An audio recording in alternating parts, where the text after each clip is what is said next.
That's right, Judah. We can't rest until we find Joseph. I miss my son Joseph more than anything. I would be the happiest man in all the lands if a merciful soul would come to me and tell me that Joseph is still alive in some corner of the world.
Homa Bay mpo. Radio Mayenga inakuletea roadshow ya kuhadithiwa Alhamisi tarehe 30 Septemba 2021 na Ijumaa tarehe 1 Oktoba ni Mayenga ndani ya Homa Bay County. Alhamisi msafara utapitia Chabera, Kadongo, Ringa, Oyugis, Kosele, Kindu Bay na kisha tutue Rangwe Town.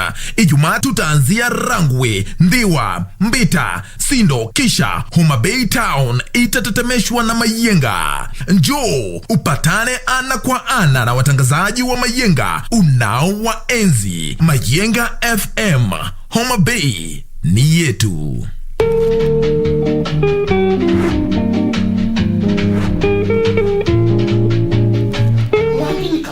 Nikachochezi kapaya sana Mwangi. Kwa nini muongeze? Mwangi kafitina sana. Si hapo ndio kaliniambia. It's a here saying mheshimiwa. Yani that man, he's loyal, he's faithful, he's kind. Mse, watu wanachangwa tipia chuoni, mimi nachangwa tipia thao. Ati? Yes. Objection mheshimiwa. Objection ya nini? Pama alipigwa mpaka simu ikapoteza ringtone. Hey! Between me and you, who does this? Hey, who does?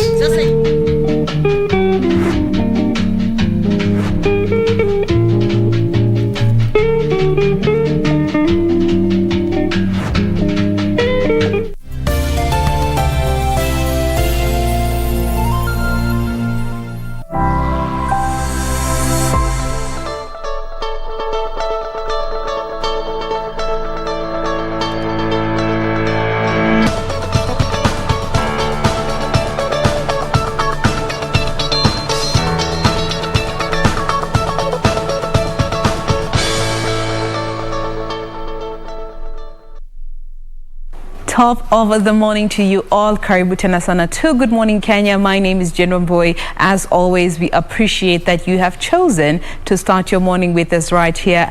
Nothing but the best lined up for you, and it is Thursday. And as we always say, Thursday's a new Friday, and we get to shut it down with a lot of entertainment that we have lined up for you. It is the last day of September. How has your month been so far? We'd love to know where you're watching us from this morning, so why don't you check in? We will be giving you our social media handles and hashtag that you can be using in just a bit.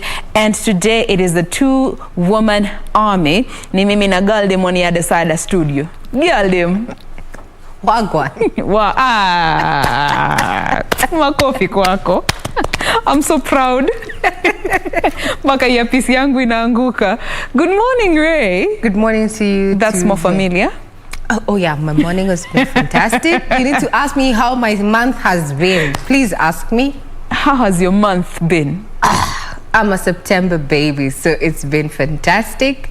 It marked the beginning of a new year. Yes. I have learned a few things about myself. I have come to appreciate how far I have come and how good a place I am at this point in time. And I wish that Yes. September, at least for the last 2 weeks of September, continue being replicated in my life for as long as I'm alive. Amen. Because they have been the best weeks of my life.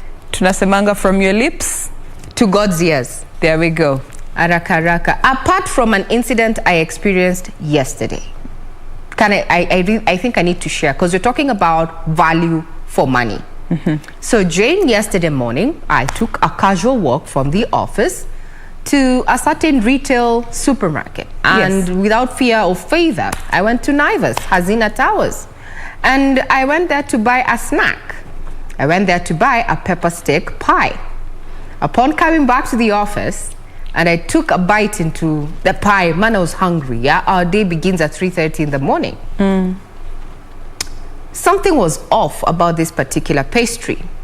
So, being inquisitive, I started opening up the pastry, only to find a single piece of meat.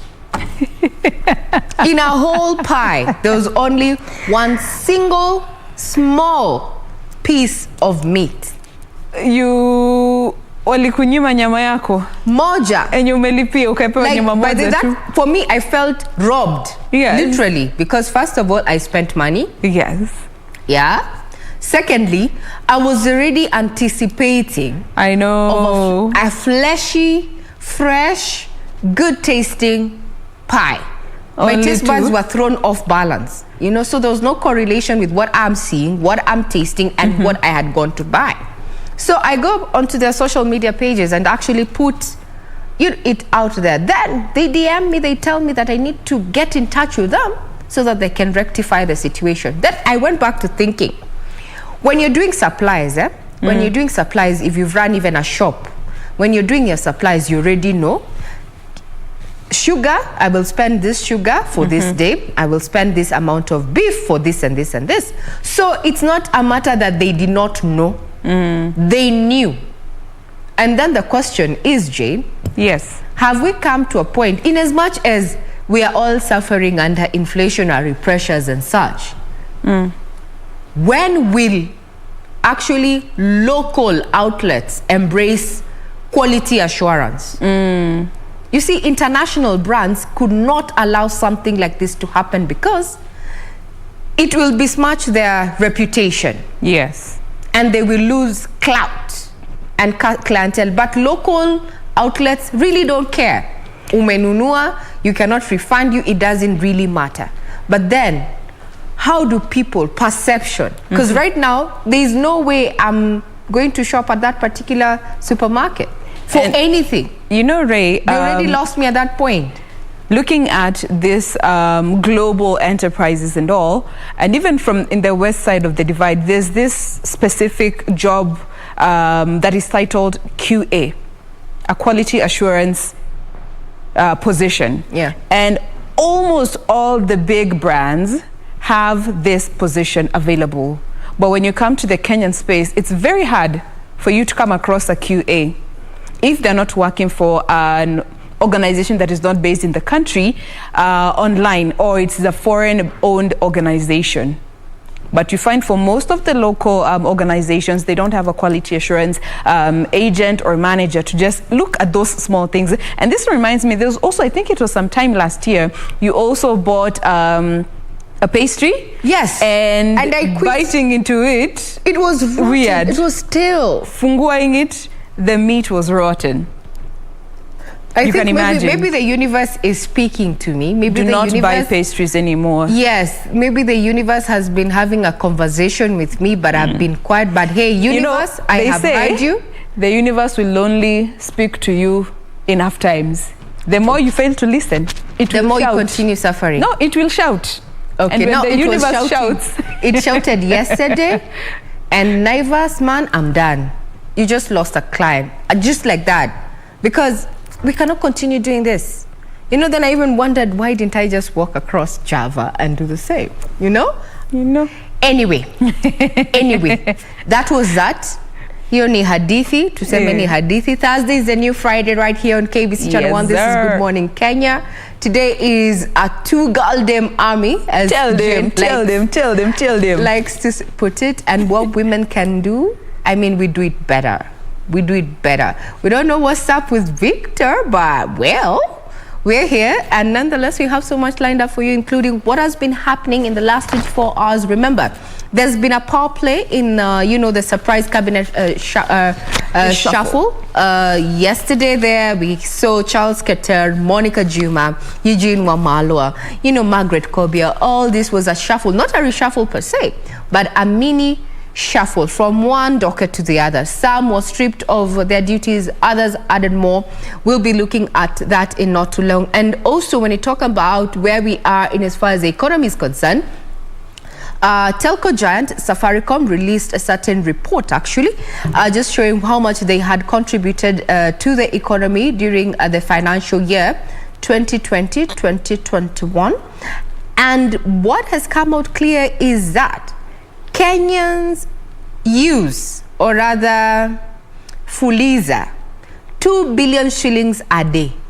2B a day. Think about that. Are you living on debt? But they're saying the good thing with this particular app is that you pay for stuff when you run out of your e-wallet cash, and it is instantly repaid immediately you deposit or you receive monies on your e-wallet. Check off of some sort. So now that's where we are. And there's been a question, are we going to see a reduction in power prices? All these questions are going to be answered in not too long as we continue in the headlines right here on KBC Channel 1. And we are live, and we would love to hear from you. Tell us where you're watching this particular broadcast from. And you can reach us on Twitter. Official station handle is at KBC Channel 1 News. We have at Jane Boy and at Ray Manyara. Good morning once again. It is the 30th of September 2021, and I'm Regina Manyara.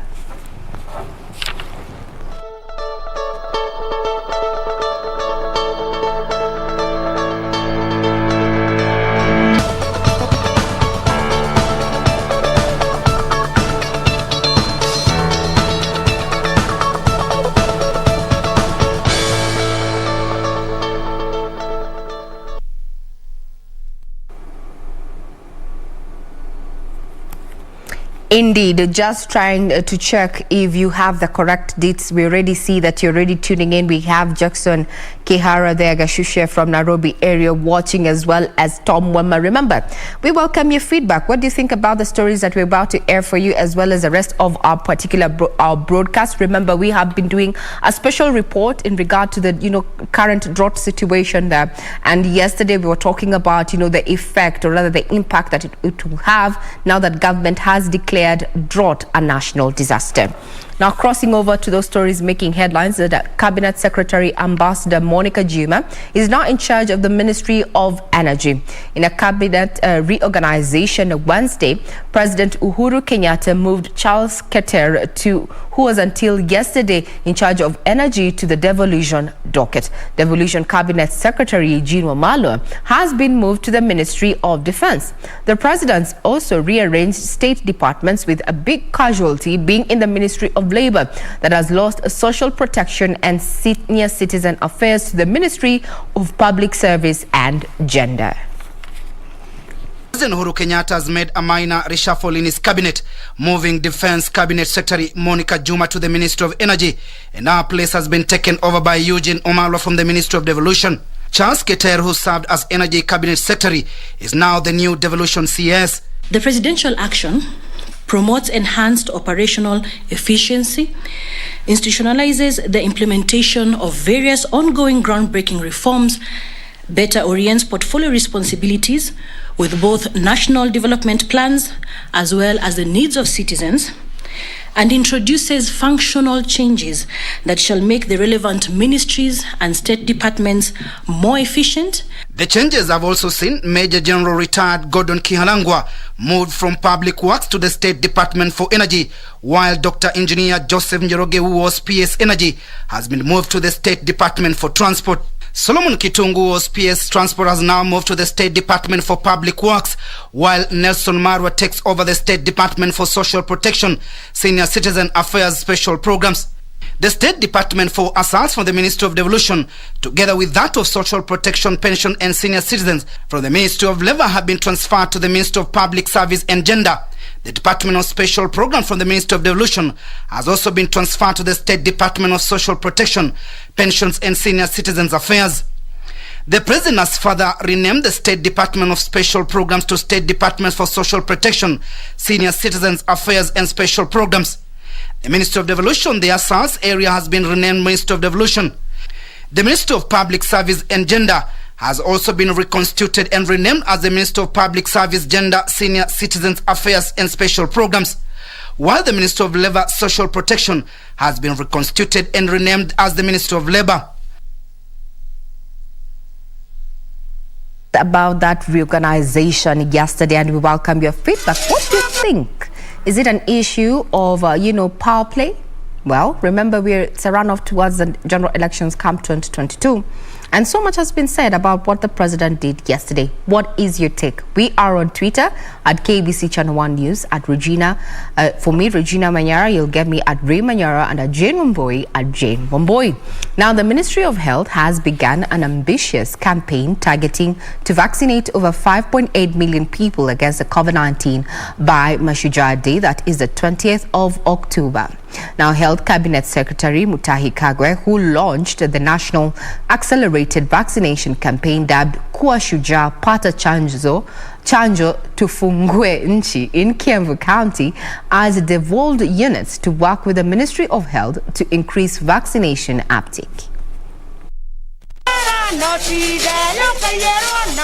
Health CS Mutahi Kagwe, while officially launching an accelerated countrywide mass COVID-19 vaccination campaign in Kiambu County, said the gains in the fight against the pandemic may be lost because of what he termed as vaccine apathy.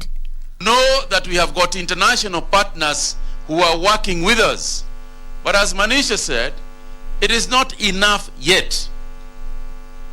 We are appealing to the world community to start and to stop vaccine apathy. Kagwe says the mass vaccination campaign is driven by the arrival of multiple COVID-19 vaccines in the country, saying the ministry aims to ensure 5.8 million Kenyans are vaccinated by October 20th and a further 10 million by the end of the year. We intend to intensify and start a mobile program for taking the vaccines to the people. And Governor, this is the first one that we are doing, introducing the mobile system of taking vaccines to the people. And to that extent, we are appealing to other county governments to do exactly the same. Be brought as closer to the patients as possible. So we are now pushing more of NCD drugs to the rural areas, to level 2 and level 3. All we need is a medical personnel who monitors. And once it is dispensed, it is enough to last that person a month, and you don't have to go to the hospital. The CS said once a sizable population is vaccinated, the government will proceed to open up the economy and remove the curfew. We can open the entire hotel sector. We can open all the bars. We can open all the pubs to the hours that legally they are supposed to operate. Because we can do so if people going into those pubs have been vaccinated, and therefore there is no spread. He lamented about some rich countries vaccinating children against COVID-19, while some people in third world countries are yet to get the jabs. As of Tuesday, September 28, 2021, a total of 3,712 vaccines had so far been administered across the country.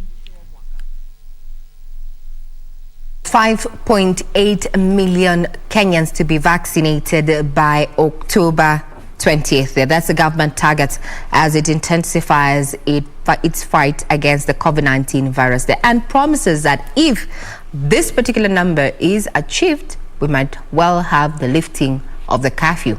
Question: if you've not received your jab, why not?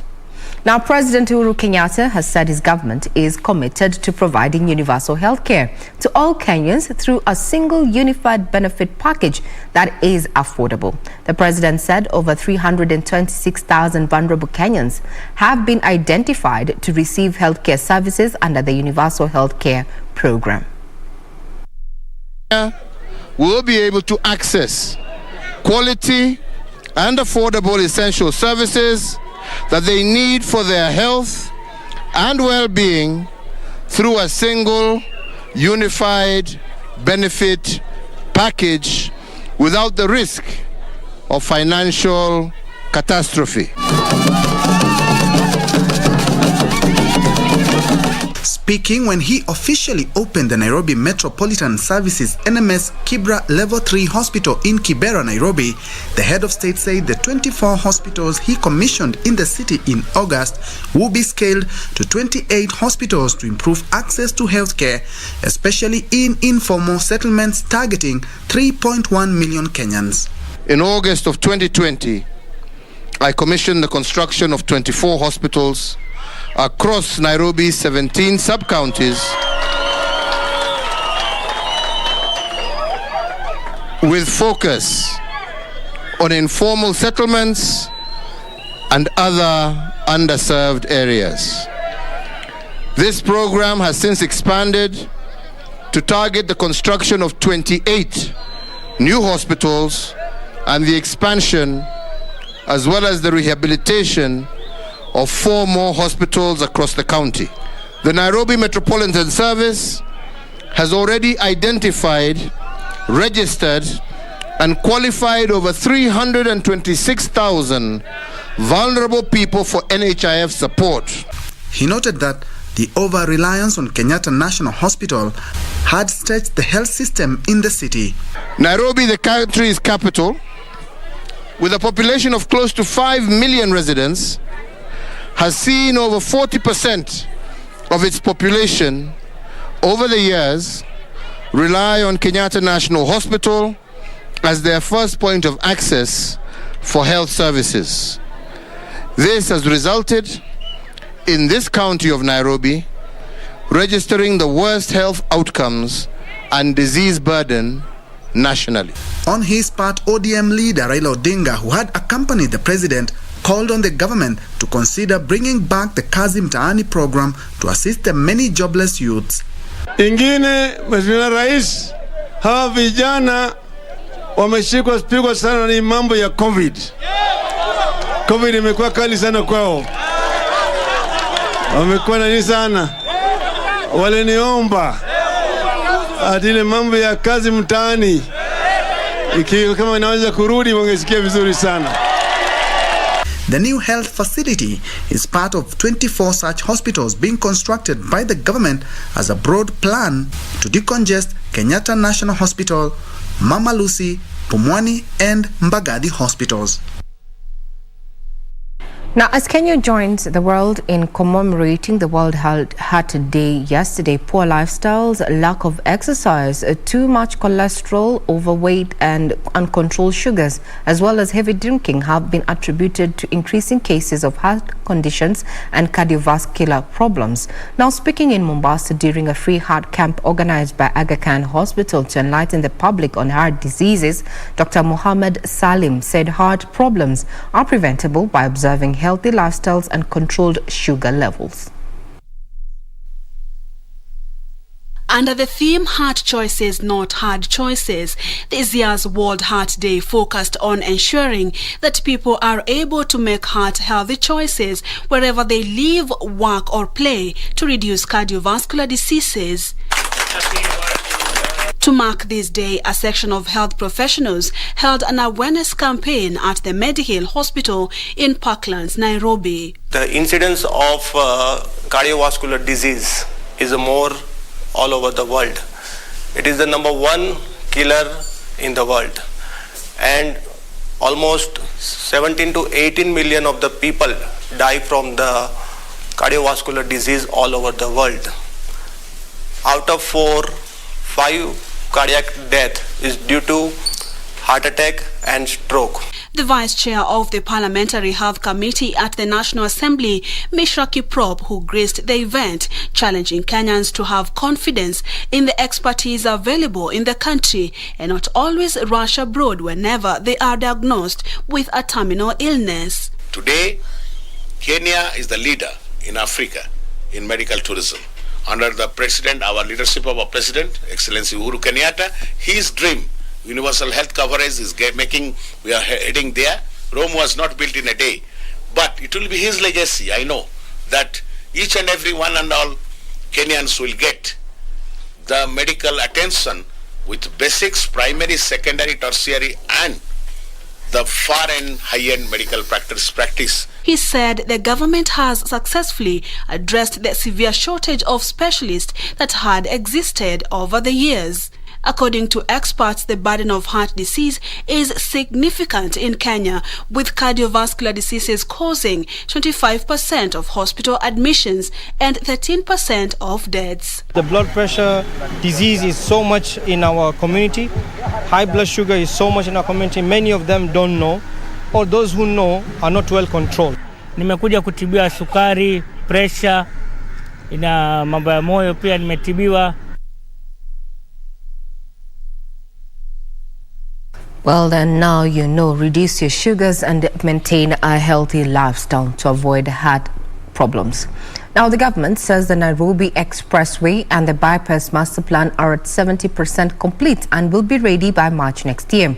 Transport and Infrastructure Cabinet Secretary James Macharia, while inspecting the project, said the president is scheduled to commission the two in April 2022.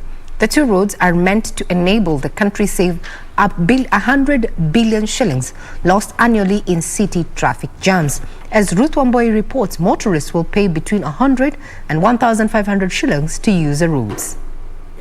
% completion of the Nairobi Express Highway and the bypass master plan. Traffic congestion along Nairobi and its environs will soon be a thing of the past.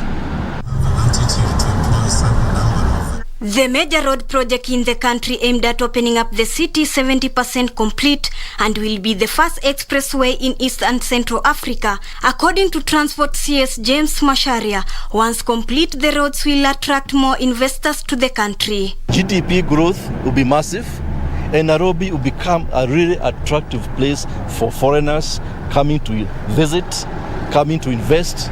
What the president has planned for the city, he is determined and he is in the process of executing a decongestion plan that will be successful. Infrastructure being one of the big four agenda by the government, Macharia says the president has already surpassed the 10,000 kilometer that he promised in his manifesto when he was elected in 2013. And not just commercial, but also the help in our diplomacy. And that is very important in terms of our global geopolitics. There is a plan that is coming slowly into fruition. These traffic jams will end and we will have an improved level of traffic. The CS says the country loses 11 million shillings hourly in traffic jams and the road will come in handy. The acting chief executive officer Rift Valley Highway, who is among the private partnership investors in the project, said they are committed to ensure the project is completed within the stipulated time frame.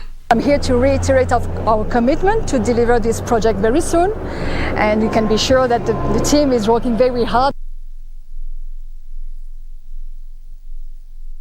On that note, we take a quick break. We'll be right back with so much more, including what has been making headlines in the business circles and in the sporting arena. Do not go away.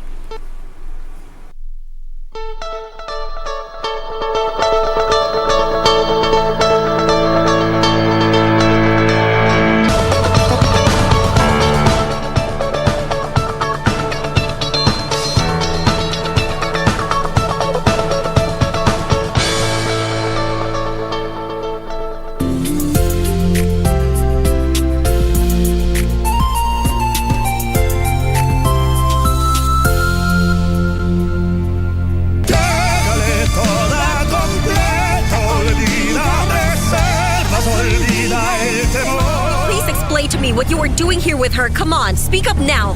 Deanna, listen to me. I thought I was meeting you here. As for me, I was also surprised when I saw him here, right, Alejandro? And then suddenly I felt that a man took hold of me, and when I turned around, it was San Roman. What? I knew it. I knew that hypocritical and malicious creep was going to put doubts in your head about me. That why you called? What, are you afraid I'm going to sell the letter to your enemy? Relax. Besides, the offer I gave you still stands as long as you give As long as I give you what?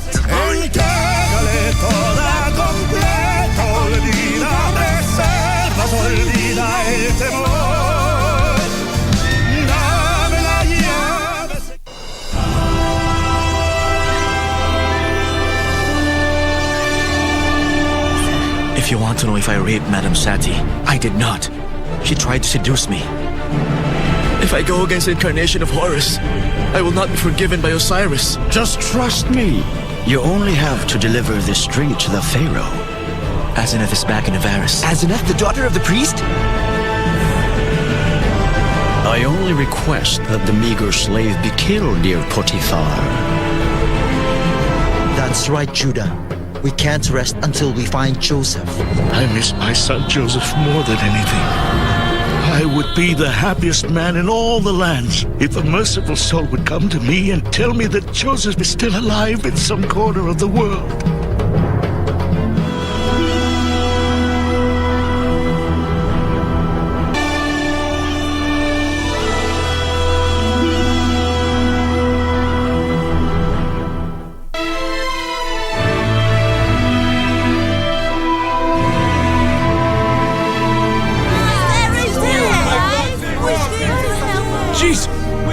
Don't just stand there! Save her! I believe that your brother is grieving even more than you. So I suggest that you keep your friendship with her a secret from your brother. If you want to do right by Miss Hung, pull yourself together. If that's all you care about,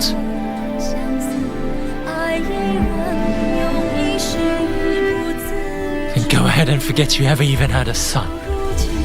I am from Changzhou Prefecture. My family have all been killed. I'm the only one left.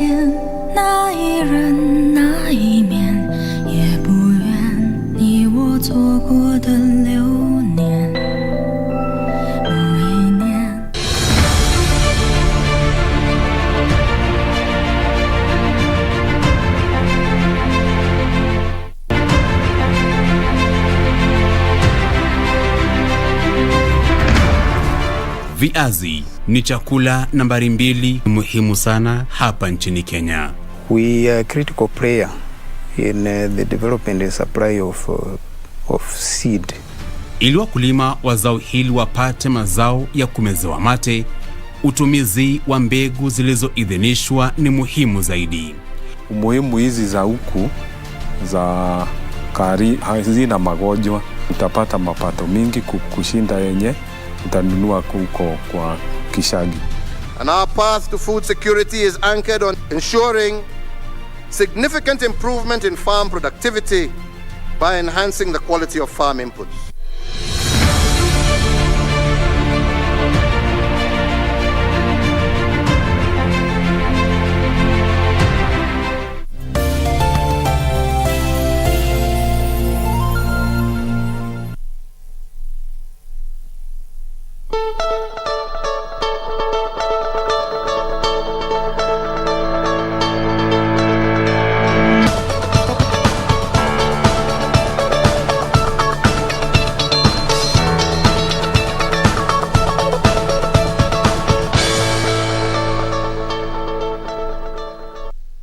Morning. If you're tuning in, this is In the Headlines on KBC Channel 1, and I'm Regina Manyara. Thank you very much for keeping us company. Remember, we are live and you can reach us on Twitter. For your feedback, include where you're watching this particular broadcast from. It is Twitter. On Twitter, you can get me at Ray Manyara, and we have our official station handle at KBC Channel 1 News, and my colleague at Jane Wamboy. Now, on our special report, Marsabit County has made a name globally as a cradle of mankind. Currently, there is pain at the cradle due to a prolonged drought. over 1,600 people are bearing the brunt of an acute food and water shortage, further compounding the perennial problem of insecurity in the area. This even as stakeholders insist that there is an urgent need for a dynamic shift from a crisis-led response to a proactive approach that builds resilience and reduces the impact of drought. In the fourth edition of our special assignment, Bane of Hunger, Safin Achieng Oma brings you a report from Marsabit County. Ingia kwangu huwezi pata hata maji drop ya kukunywa. Kwenda kuchinja fisi kwa sababu ya njaa.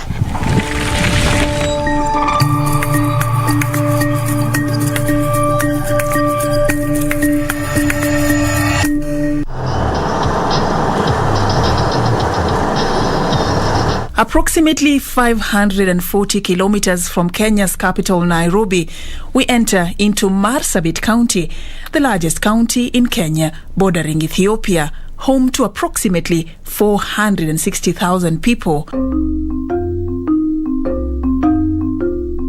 We are here to see how the region, renowned as the cradle of mankind, has been affected by Jilali, as many locals here refer to the devastating drought.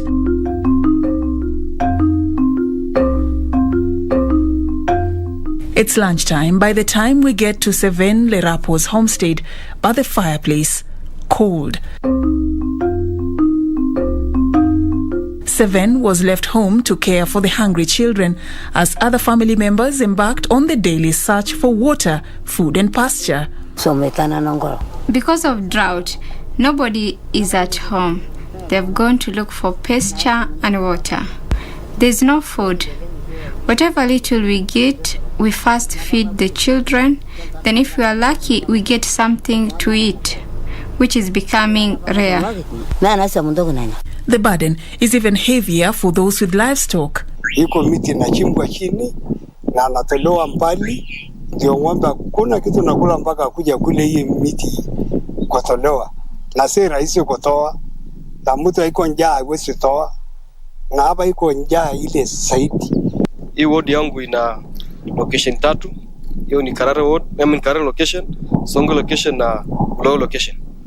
Zaidi ya 3,150 households wamekuwa affected. Karibu kila mtu ameathirika tu kwa njia fulani, lakini hasa wale wameumia. Watu wengi wanategemea mali, mifugo na mashamba. Last season hakuna chakula tulipata kwa mashamba. Pia wanyama nyasi tulikuwa naye kidogo wakamaliza, saa hizi hatuna wanyama nyumbani. According to the Marsabit County Commissioner Paul Rotich, over 160,000 people are affected. We are at that crisis level. The food situation is not good, both for humans and for livestock. We are estimating around 160,000 persons directly affected by the drought. The most affected constituencies are actually North Hor and Laisamis.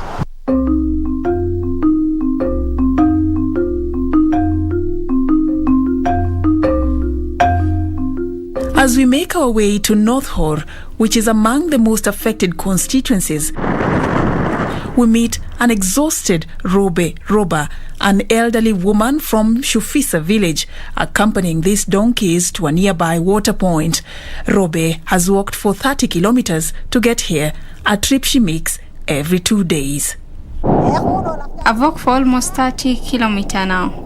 Other members of my household have also left home in search for pasture. The water I fetched today is for 20 households. That means after 2 days, we have to come back for more water.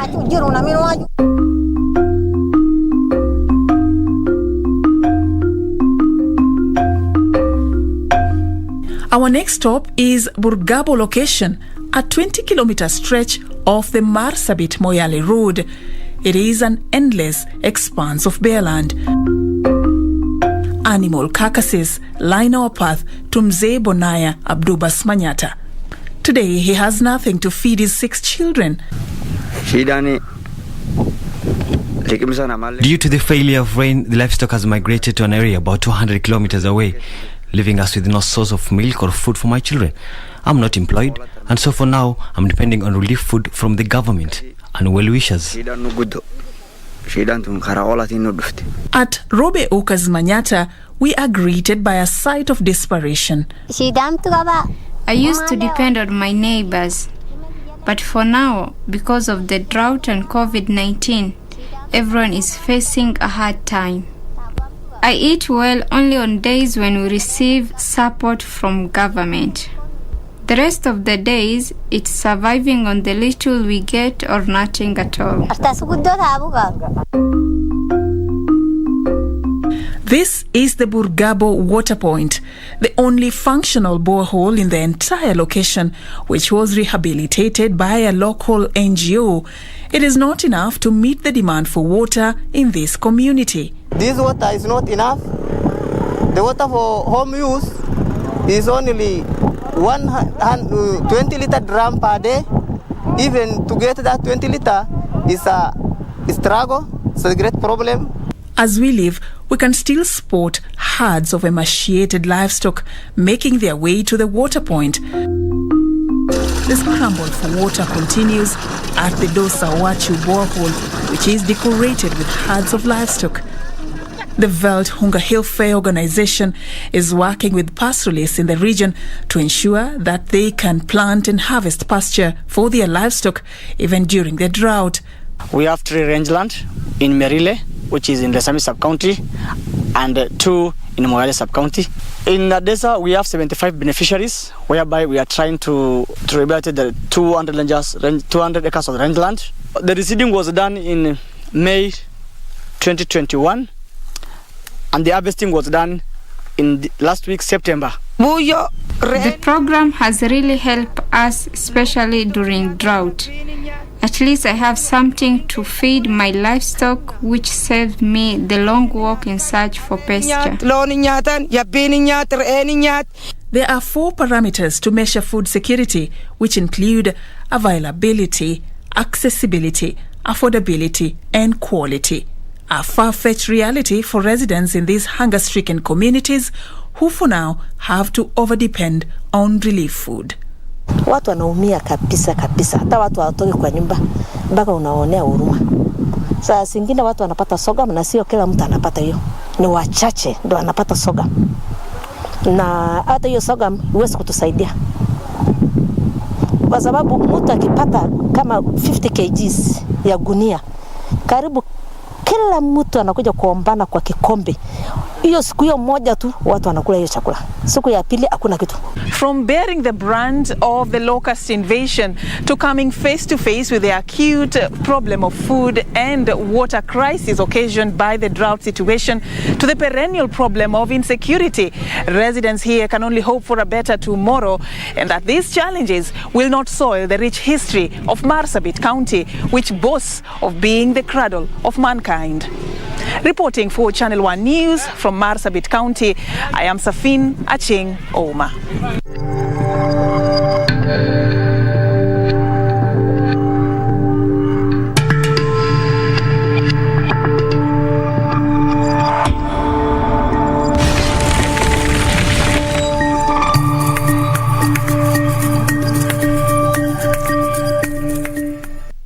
As the country... All reports there that have been running consistently since Sunday are also available in case you missed them in real time on our website as well as our YouTube channel at KBC Channel 1 there on YouTube. Bane of drought. It's going to be running at least for this week as we send various reporters to various parts of the country to just look at the drought situation and the interventions therein. To the political scene, the Ethics and Anti-Corruption Commission and the National Council of Churches of Kenya have pledged to work together in promoting good governance and integrity as the country edges closer to the 2022 general election. Ethics and Anti-Corruption Commission Chief Executive Officer Talib Mbarak and EACC Chairperson retired Archbishop Eliud Wabukala said they have resolved to sensitize the electorate so that they make informed decisions at the ballot.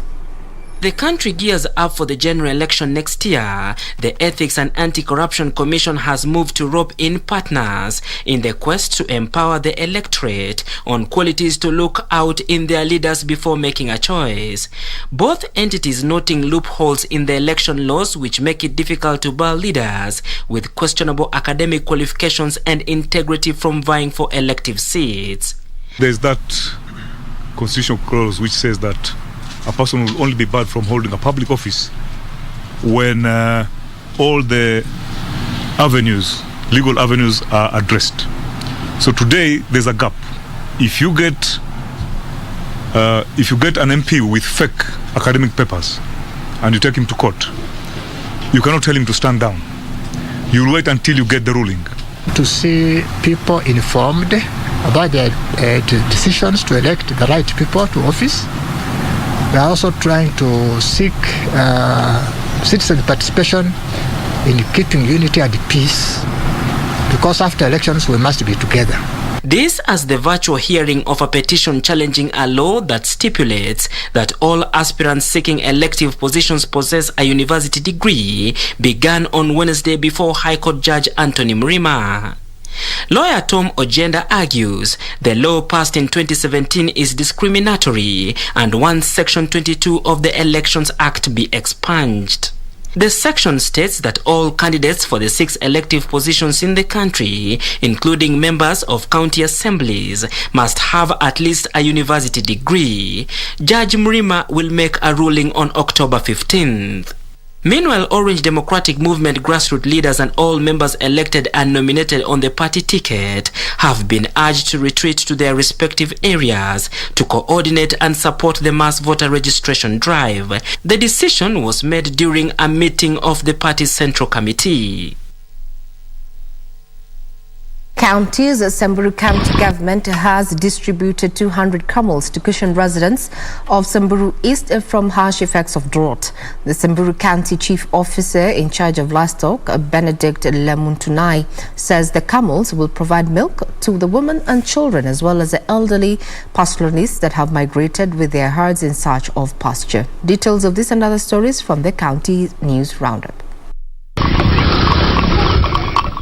Residents of Samburu East constituency who have been adversely affected by the ongoing drought have a reason to smile after Samburu County government distributed 200 camels. According to Samburu County CEC for Agriculture, Benedict Lentumunai, the camels will cushion the families, especially the pastoralists who have been left with nothing. Tunaona wakati huu haswa ukame umezidi. Ukame umekuwa mwingi na sisi kama county tumekaa chini na tukasema sasa lowland ile kitu kama solution ya lowland ni ngamia peke yake.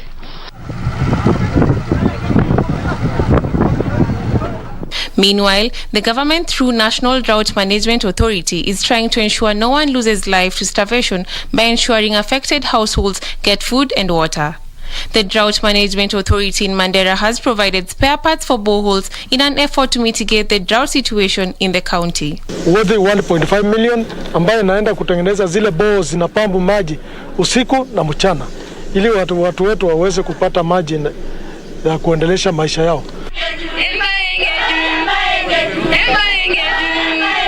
In other news, over 7,500 residents of Chumvi and Makurian locations in Laikipia North are said to benefit from clean water that is piped from the slopes of Mount Kenya. The sentiments were echoed by Governor Ndiritu Murithi, who stated his administration is keen on improving production at the grassroots through the provision of clean water. Watu 7,800 ikiwa 7,800 ambao watafaidika na mradi huu. Ni mradi ambao gharama yake ni zaidi ya milioni 140.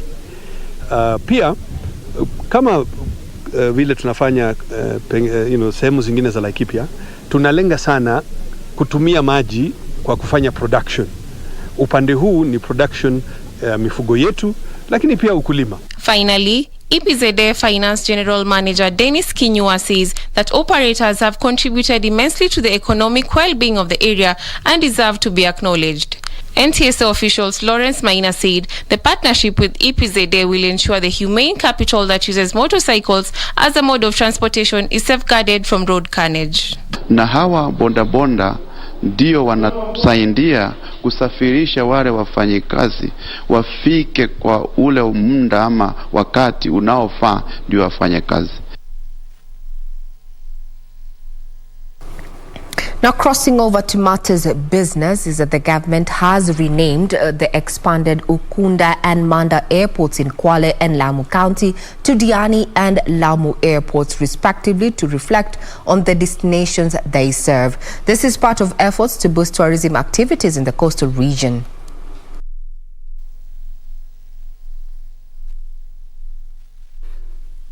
Hospitality industry players are banking on the completion of major infrastructural projects, including the Dongo Kundu bypass and the expansion of Ukunda and Manda airports in Kwale and Lamu, to boost tourism activities at the coast. According to Tourism Cabinet Secretary Najib Balala, the projects will open up the coastline hinterland and reduce transport costs. Now, I've had discussion with the Kenya Airport Authority plus the Ministry of Transport on the extension of the Diani runway so we can encourage more airlines and bigger planes to come into the Diani airport. And we made it very clear, can we have the name changed from Ukunda Airport to Diani Airport? Same thing, we need the name change from Manda Airport to Lamu Airport. The tourism sector has been struggling following global travel restrictions amid the COVID-19 pandemic, with industry players focusing the domestic niche to remain afloat. World Tourism Day this year talked about travel for inclusion. And there's no better way than to talk about inclusion in travel and tourism than here in Diani itself. It's up all over the world. Last year, we saw tourism being crippled to its knees. All is not lost. I think we've all learned that there is a silver lining to every cloud. For those of us who are in the hospitality business, it taught us to concentrate on the domestic market. The expansion of the Manda Airport runway from 2 kilometers to 2.4 kilometers at a cost of Kenya shillings 121 million will enable it to handle bigger aircrafts of up to 300 passengers capacity. Ukunda and Manda airports will have their names changed to Diani and Lamu respectively to reflect on destinations they serve. The Kenya Airports Authority is also in the process of upgrading the runway of Malindi Airport in Kilifi County from the current 1.4 kilometers to 2.4 kilometers. The upgrade of the 3 small airports at the coast will boost connectivity within the region and other parts of the world. President Uhuru Kenyatta has directed the Ministry of Energy to implement new recommendations that will see the cost of electricity reducing by a third within the next 4 months. This is contained in the Presidential Task Force on the Review of Power Purchase Agreement that recommends fast-tracking reforms at the Kenya Power, as well as reviving the power purchase agreements with electricity generators. The Presidential Task Force on Review of Power Purchase Agreements was constituted in March this year in response to concerns on the high cost of electricity for both individual consumers and businesses. The key findings of the John Ngumi-led task force include the vast differential between KenGen and independent power producer tariffs and electricity dispatch allocations, the lack of proper demand forecasting and planning leading to irreconcilable projections as against demand. The existing risk allocation imbalance between KPLC and IPPs further exacerbated by poor contract management frameworks and an uncoordinated institutional architecture that contributes to enhanced operational costs passed on to consumers.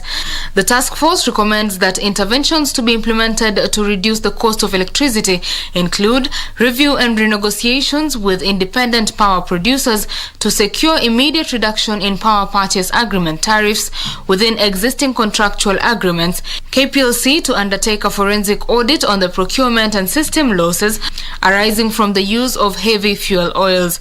President Uhuru Kenyatta has directed KPLC to include the names of directors of companies that it has contractual agreements with in its annual reports in efforts to enhance transparency. President Kenyatta directed the Ministry of Energy to immediately implement the recommendations to ensure that by December the cost of electricity reduces by a third.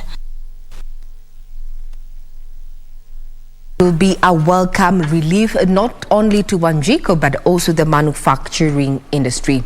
Now, rising crude oil prices and costly foodstuffs due to drought being experienced in the parts of the country remain the key risk to the rate of inflation. Central Bank Governor Dr. Patrick Njoroge says high fuel prices are especially likely to have the most strain on inflation. Crude oil prices on the international market hit a 3-year high as Brent crude crossed the $80 a barrel last witnessed in October 2018. Brent crude has increased by about 55% for the year to date.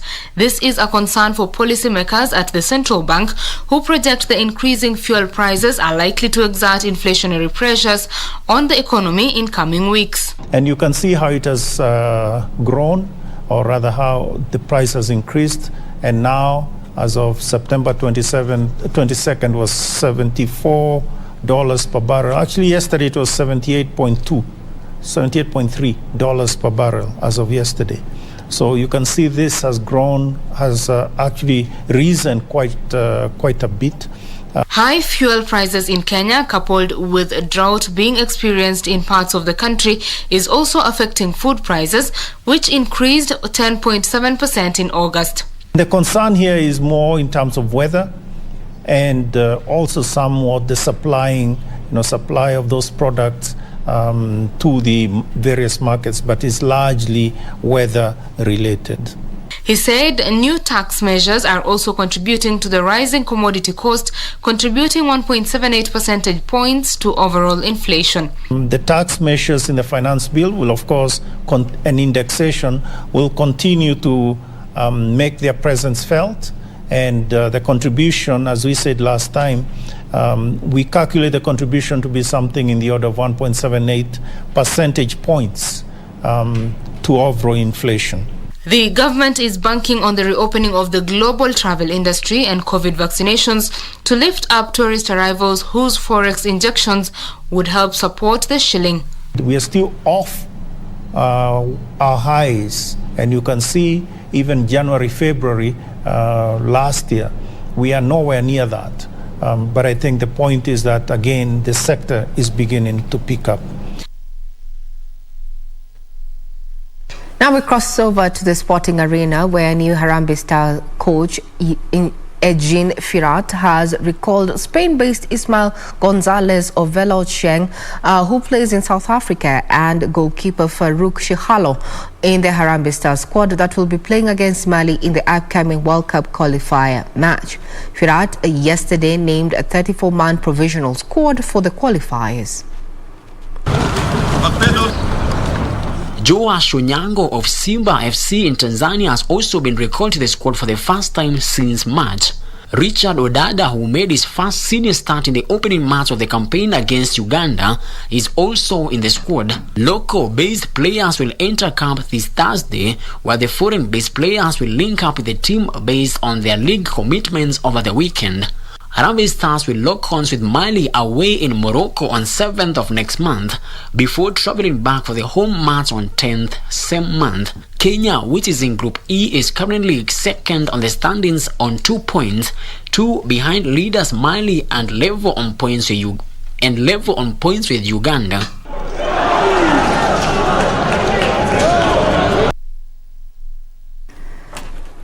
All the best to the 34-man squad there ahead of the World Cup qualifiers. Now, the Kenya National Rugby Sevens team returned home last night from Canada, where they took part in the 2-day leg of the 2021 HSBC Sevens World Series season.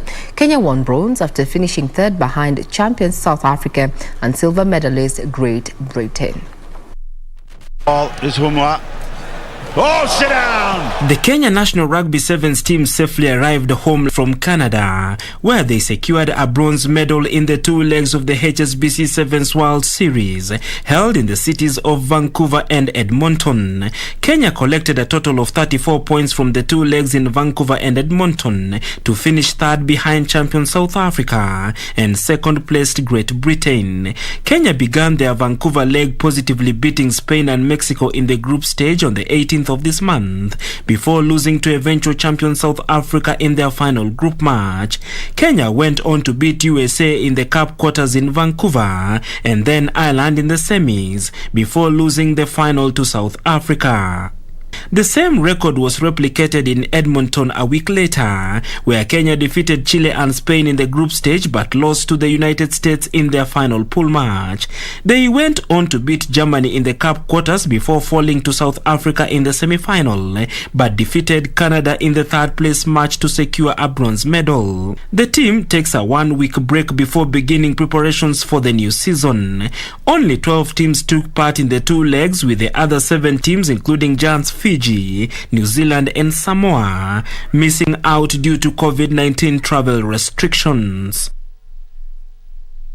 Now, you may be wondering why we have not talked about what happened yesterday in the Champions League, or even the fact that Manchester United beat Villarreal there. But you know what? Arsenal has been having a field day after what happened over the weekend. But hey, we are still Man United there. At the same time, Lionel Messi at least scored his first goal for PSG against Manchester City yesterday, and actually that was, the game ended at 2-0 in favor of PSG. Remember, he had quite a starter in his in the first start to the season. That and so much more is available on our website, that is www.kbc.co.ke.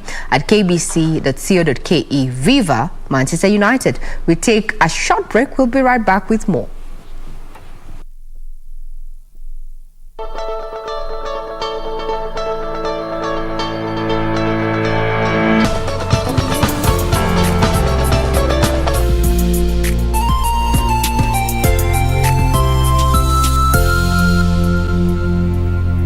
Ten counties and 5 million people between them. Above them, a dark, ominous cloud of pathos, of hopelessness, as nature unleashes trouble against a large section of our population.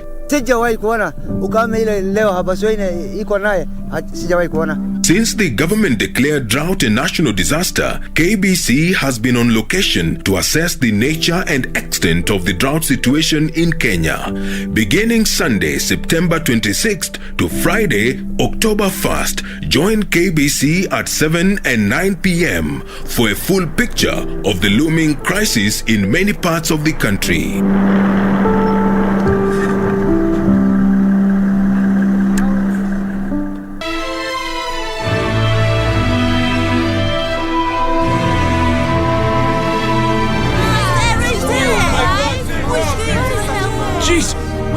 Don't just stand there!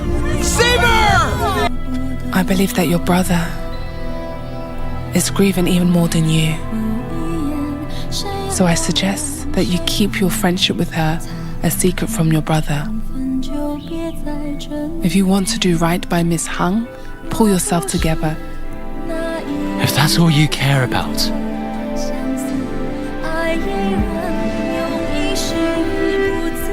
Then go ahead and forget you ever even had a son. I am from Changzhou Prefecture. My family have all been killed. I'm the only one left.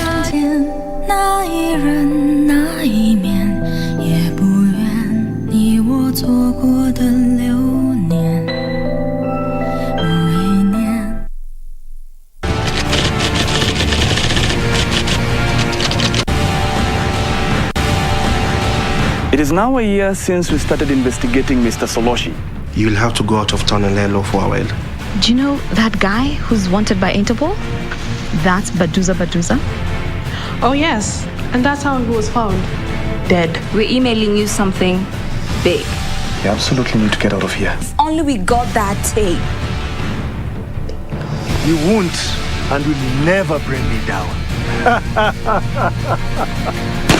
Oh. like a brother to me.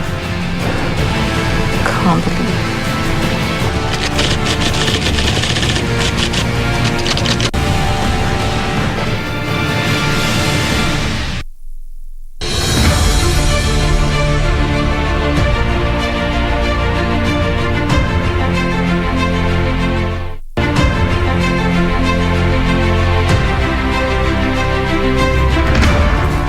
Viazi ni chakula nambari 2 muhimu sana hapa nchini Kenya. We are a critical player in the development and supply of seed. Ili wakulima wa zao hili wapate mazao ya kumezewa mate, utumizi wa mbegu zilizoidhinishwa ni muhimu zaidi. Umuhimu hizi za huku za kari hazina magonjwa, utapata mapato mingi kushinda yenye utanunua huko kwa kishagi. And our path to food security is anchored on ensuring significant improvement in farm productivity by enhancing the quality of farm inputs.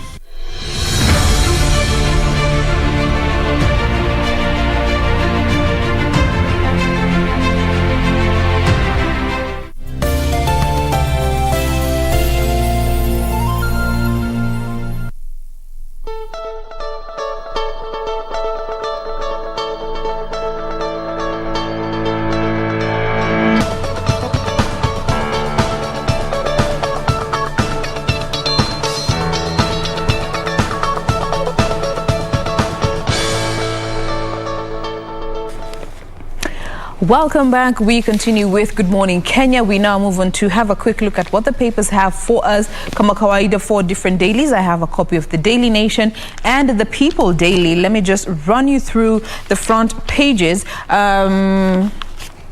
A lot of pictorials have been featured here on the front page of the Daily Nation, with the main read saying Uhuru cuts Ruto power in reshuffle. And they go on to say that DP's allies are the biggest casualties in the cabinet changes. Charles Keter moved from the Energy Ministry to devolution as Labour Minister Simon Chelugui loses key departments, that is social protection and pension, as well as senior citizens. Now, that is the main read right there. But looking at this as a stories that have been featured here on the header. Number 1, cheaper electricity at last. In the next 4 months or so, we are set, the cost of power rather, is set to go down by 1/3. That is a story that has been covered here on the back page, which is good news for us as a people. I mean, in the recent past, we've just been seeing prices of commodities skyrocketing, always on an upward trajectory. But as of in the next 4 months or so, the prices are going to go down by 1/3. And a good example that has been put here is that consumers who normally spend 500 bob on power on a monthly basis, they are expected to start paying at least 330 Kenya shillings by the end of December, just to show you how much the power will have reduced by then. On to some health is that the 10 million target when it comes to COVID-19 vaccination might be elusive, in as much as we have acquired quite a huge number of vaccines in the country, but still they are not enough. And one of the reasons that has been noted by the CS was the apartheid that is in some rich countries, which have already started rolling out the vaccination process on children, while there are other countries in third world, middle and third world countries that haven't even started vaccinating their adult population. Politics still finds its way here on the front page, with ODM leader Raila Odinga firing warning shots at Wanjigi for opening offices without the go-ahead from their the party head as well as the headquarters. And ODM's Raila Odinga has threatened to discipline businessman Jimmy Wanjigi for opening parallel party offices, escalating the conflict between the tycoon and the party leader Raila Odinga. That is the Daily Nation. Briefly to take you through the front page of the People Daily. pretty much the same stories that have been featured on the Daily Nation. Uhuru directive to reduced power costs again has been featured there.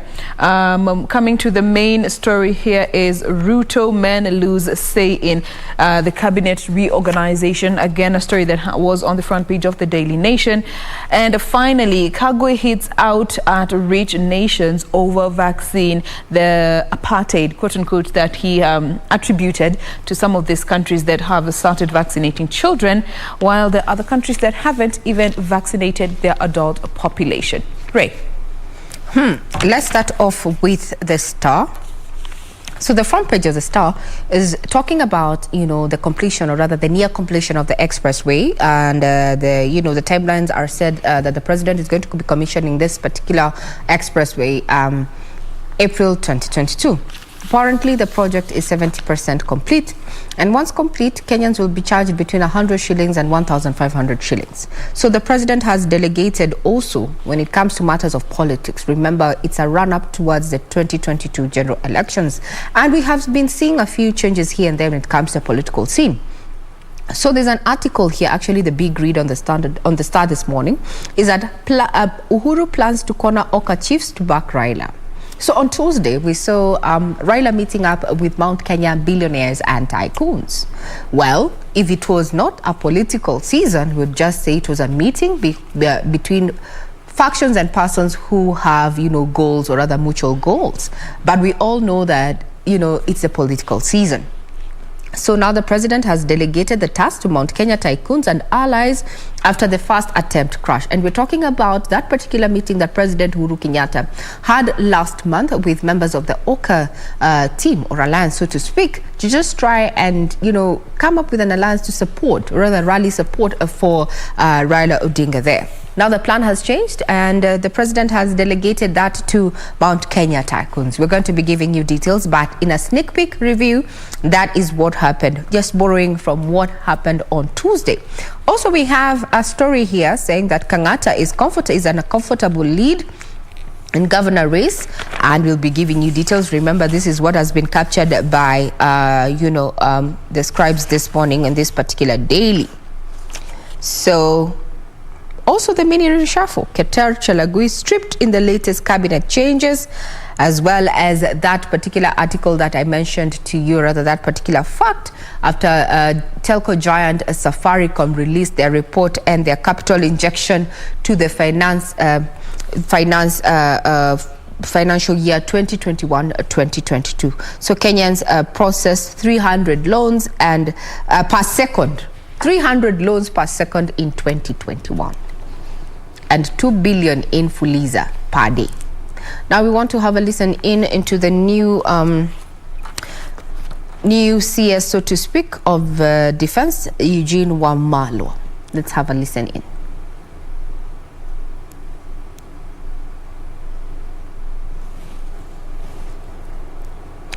Well, there's a lot of talk in regard to what was happening there. Was it power play? Was it does politics have to do with that particular mini reshuffle there, where President Uhuru Kenyatta overhauled the energy ministry by moving CS and PS to other dockets hours after directing full implementation of the report. So now we have been dealing with an issue of drought, and a few Kenyans spread across the country, staring at starvation. So I think in his last act as the devolution CS, so to speak, Eugene Wamalwa is flagging off food, food to those particular persons and in the various counties. Let's have a listen in, and this is happening at Uhuru Park. Vaccines that will go towards the affected pastoralist communities.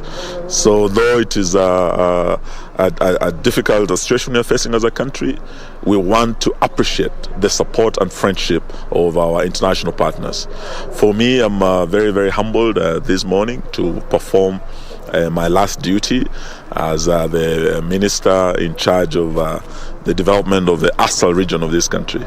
And I want to thank His Excellency the President for reassigning me new duties in the defense docket. Indeed, it's a very humbling experience. to be moved to such a sensitive and challenging docket, and I take this opportunity to sincerely thank His Excellency the President for the confidence he has shown in me, and I pray that the good Lord makes me equal to the task ahead. For the governors that I have worked with for the period I've been in the devolution and ASAL's docket, I want to thank them. And I want to really particularly thank the second-term governors who really laid the foundation stone for devolution in our country. And in particular, thank the governors from the ASAL counties. I know that they are facing huge challenges, including the drought that we are facing now. But we will continue working with them. And I look forward to working with my colleagues who are taking over the docket of devolution and the ASAL. I'm very happy that my colleague who has taken over the ASAL State Department, P.S. Kobia, is a very experienced public servant. And she also comes from a very unique county that is green on one side and semi-arid on the other side, the Igembe, Tigania side. Meru is a very unique county, and I believe Professor Kobia is very well placed to take over this docket and to work with the ASAL counties. I wish her well, and we will continue giving her all the support. I look forward to now moving to the security sector. I have worked very well with the governors, and I look forward to working with the generals now. Asante sana. How many terms are you now working off? Yes. And what does it contain? Yeah, what we have here is animal feed. You do remember we flagged off over 8,000. Now today we're doing another 8,000. Next week we'll be doing over 16,000. In total we're looking at 32,000 that will go to all the ASAL affected counties. Apart from that, we are also moving food now, relief food to the affected counties, and from next week the food will be distributed in all the counties, right from Turkana all the way to Tana River. So we are looking forward to working with the affected counties, but also urging the counties as our first line of defense in a disaster situation like this to also do their part. So it's going to be a partnership between the national government, the county governments, and our international partners. And today, Badawi, we just want to thank you once more and the UN family for the support we continue receiving, and assure Kenyans that the government will not spare any effort or resource towards supporting the affected counties with our partners who are here with us today. Now you have stayed in this devolution for many years and you have experience. Yes. What advice are you giving to the incoming CS? I think one of the most important things that is actually I would say the oxygen of devolution is good intergovernmental relations. I'm very, very proud that as I leave the devolution docket, intergovernmental relations are at an all-time best. We have never achieved this, and the incoming CS, my brother Keter, I wish him well, and I would urge continued improvement of these good intergovernmental relations so that all county governments know that the national government is not there to compete with them but to complement what they're doing. There are no Kenyans who belong to the national government and Kenyans who belong to the county governments. We are serving the same Kenyans.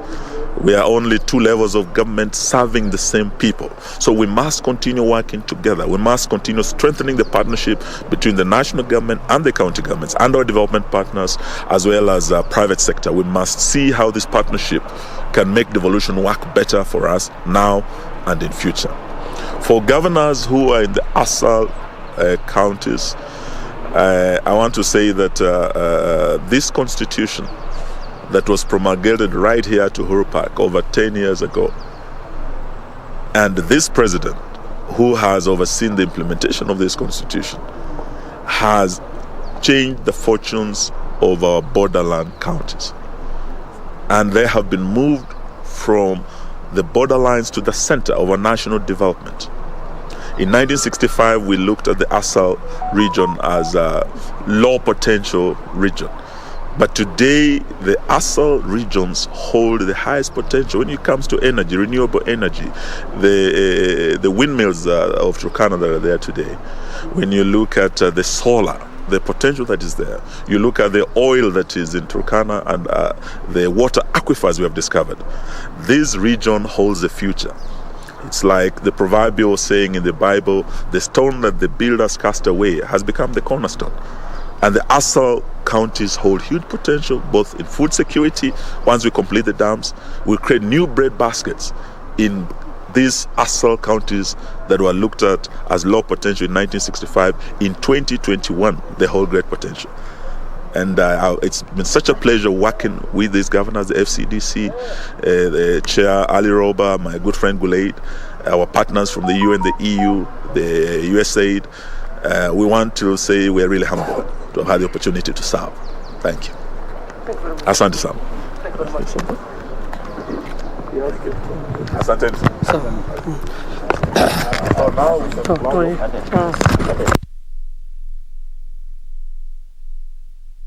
Now that is Cabinet Secretary Defense there, Eugene Wamalwa, speaking to us live from Uhuru Park as he just finalizes on a project that he's begun as the Devolution Cabinet Secretary. Then remember, Charles Ketera is going to be taking over the Ministry of Devolution, whose Department of Arid and Semi-Arid Lands, ASAL, was moved to the Ministry of Public Service and Gender. And Eugene Wamalwa now takes over as, over the defense docket there. There's been changes in the cabinet there, and these changes were also announced after a meeting between President Kenyatta as well as Keter Njoroge and the Presidential Task Force on the review of the power purchase agreements. Remember, there's been a public outcry in regard to the high cost of power. And as we were just looking at, just giving a sample of what has been making headlines in the various dailies that we have with us in studio, and that is one of the main stories that we have in this particular daily. I have the Standard and the Star. So looking at the Standard, that is what we have on the big read there. As the president moves to reduce the cost of electricity, the president wants the task force report implemented within 3 months to cushion Kenyans. And also said that Keter and PS Njoroge had expressed reservations about the practicality of the Ngumi team's recommendation. Now we're going to be following up on the recommendation as per what was contained in that particular task force report. So you might want to keep it KBC Channel 1 here as we focus on business. Being Thursday is a business day, so you need to catch up with my colleague Brian Kimani as soon as we're done with matters of Good Morning Kenya, as well as Betty Kiptum in the afternoon, and in the evening Cynthia Nyamai on Business Insight. You're sure going to find this story in more detail there in our subsequent bulletins there, as I've mentioned. So when you talk about the issue of the task force, it found that the major contributors to the high cost of power include a huge disparity between what Kenya Power pays KenGen and what it pays IPPs. And when I say IPPs, I mean independent power producers, with the latter appearing to be making a killing when selling electricity to Kenya Power. So what you also need to know is that Kenya Power does not generate power but distributes. It distributes power. KenGen and IPPs, those are independent power producers, generate power. And in its other findings, point out that poor planning and deep rot in the electricity sector is one of the reasons why you and I are paying top dollar, or rather top shilling, when it comes to matters of electricity. Remember, there was just a review, an upward review in the last financial year as presented in the Kenya National Bureau of Statistics report for the economic survey. It shows that, consumption of power went up during the COVID year, what we're terming 2020 to 2021, and also the increase of cost of power went up from 1 kilowatt hour from 2.2 shillings and 89 cents to 3.09 cents per kilowatt. So this also is going to affect the cost of production, and when cost of production goes up, it means you and I as consumers bear the brunt, because the manufacturer is not going to bear the full full cost of production while we are consuming the products and services. So matters of electricity, or rather the cost of power, really affects even how we do business and even how much you get to spend on a few services and goods therein. So in the next 3 months, we'll wait to see if the implementation of this Ngumi task force is really going to change things as they are when it comes to cost of power. So that is one of the main stories that we have for you here in as far as the Standard is concerned. And since we're already getting into the details, I'd want to also draw your attention, and it seems matters business are taking center stage, Jane, here, with Kenyans now fulizaing. That's not English, neither is fuliza. Fuliza is Swahili. So Kenyans are fulizaing 1.2 billion shillings daily. Are you living on debt? That's a question. I think all Kenyans are, by virtue that we have, foreign loans and such, but I'm asking you on a personal level, are you living on debt? Some few weeks back, actually months back, Jane, this is what happened to me. Someone challenged me to do my value, to take stock of my value in debt. Yes. Your value in debt. You need to know how much do you owe either a SACCO, a bank, a Shylock, a friend, a brother, a mom. Look at your value in debt. And it is quite a sobering moment, Jane. Because that's when you come to understand that in as much as you are spending X, Y, Z, you are owed X, Y, Z. And it makes you, just... better understand, what do I need? You prioritize so that you can get off debt. And I know a person who said that for them, they would never, ever take a bank loan. Ever. But that's a conversation for another day when it comes to bank loans, because we have been talking here, I think on Monday, there was a case that we highlighted from one of the dailies that, showed that, banks went and repossessed property and sold it to auctioneers, undervaluing the property. This is something that is actually happening to a majority of Kenyans when it comes, those people who find themselves indebted to the banks. But the issue of debt, Kenyans are using Fuliza 1.2 billion a day. I'm talking about a day. I'm not talking about a year. I'm talking about a day. And this is one platform only. One. We haven't even gotten started with the many other fintechs that are out there thriving on the backs of so many, and it's the younger population especially. And it's pretty sad because there still was a report that was put out a while back. I don't quite remember the time, but it did indicate that so many Kenyans are taking loans for basic needs. Food, to pay basic bills, not to sort of, put up a project or a business. It is just for basic survival, And it's a very sad situation, but it's the reality for so many people who are struggling. This goes to speak of the unemployment issue that is in the country.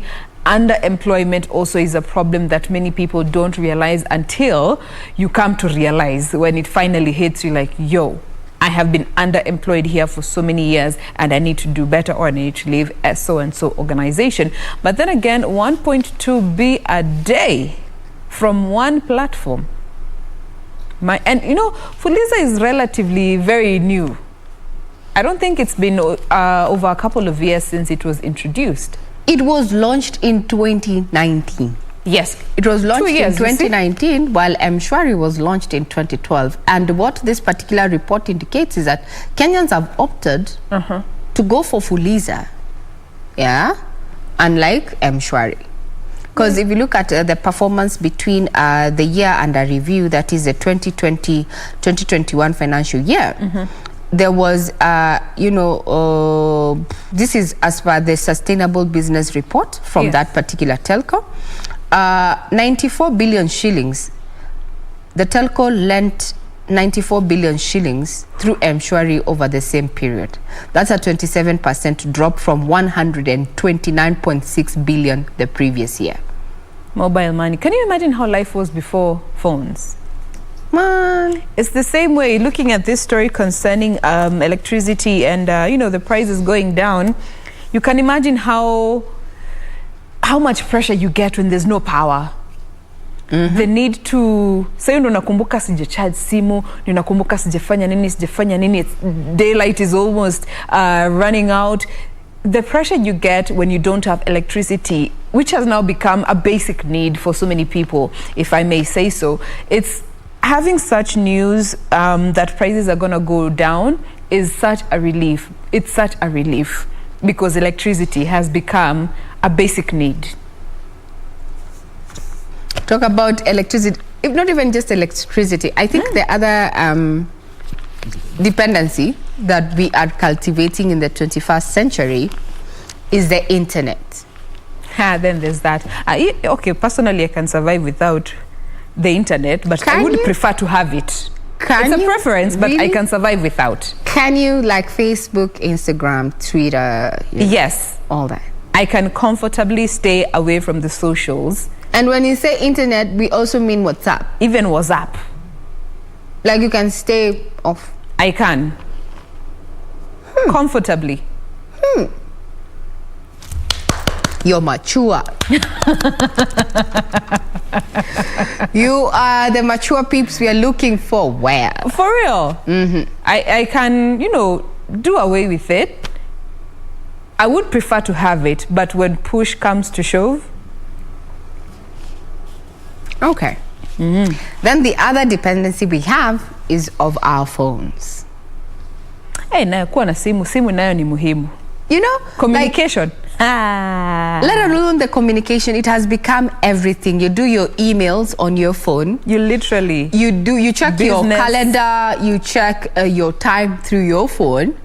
So other than communicating, you're also doing your emails. You're also reading books. Some of us read our books online. So we are here. So having this gadget and the pain that anyone who's lost their phone knows the pain they go through. It is heartache upon heartache. Not because of how valued the gadget was. A majority of time, it's not the inconvenience that it will come with. The inconvenience, the sentimental value. Whoa.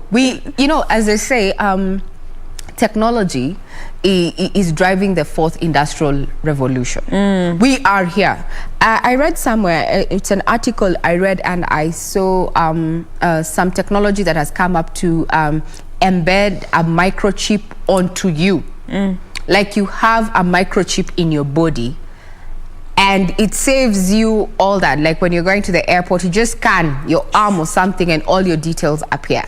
Everything you need. You do not need to have a gadget with you. Yes. You are a gadget in yourself. So it got me thinking, what if I got hacked? What if the microchip inside me got hacked? What happens? There's always a loophole. The more we have technological advancements, the more we are exposing ourselves. Because I remember having a conversation right here when we were having that conversation with the Kenya Depository Insurance Corporation there, with the MD there, Mahmoud Ahmed, mentioning that hackers will always be a step ahead. Hackers will always be a step ahead. So as we're moving with technology, we also need to be alive to the risk of exposure. And remember, you leave a digital footprint every time you go. You are online. Yes. You leave a digital footprint. I saw every guys time you're online. They're actually building smart homes, and there isn't any analog when it comes to the structure of the house. They get a chip embedded right here. If you want to open the door, you just beep, it opens. If you want to lock the door, beep, it opens. If you want to set off the alarm or to key in your code on the alarm, beep, you key it in. Everything is based on that finger, on that chip that is embedded right here under your skin. Wacha niongee kama mtu wa Kanairo. Na kila member ako nayo. We go that direction, people will be losing their fingers and their arms, left, right, and center. I don't think we're ready for that, especially here in Badala kusnachiwa handbags, mnasnachiwa vidole. Yeah, wachana na handbag. If someone has the audacity to pluck your earrings from your earlobe and even your necklace from your neck, and others have the audacity of even taking away your wig, Talk about if they know I live in this maisonette somewhere XYZ and I have a chip. Yeah, they'll go with my hand or my finger for that matter.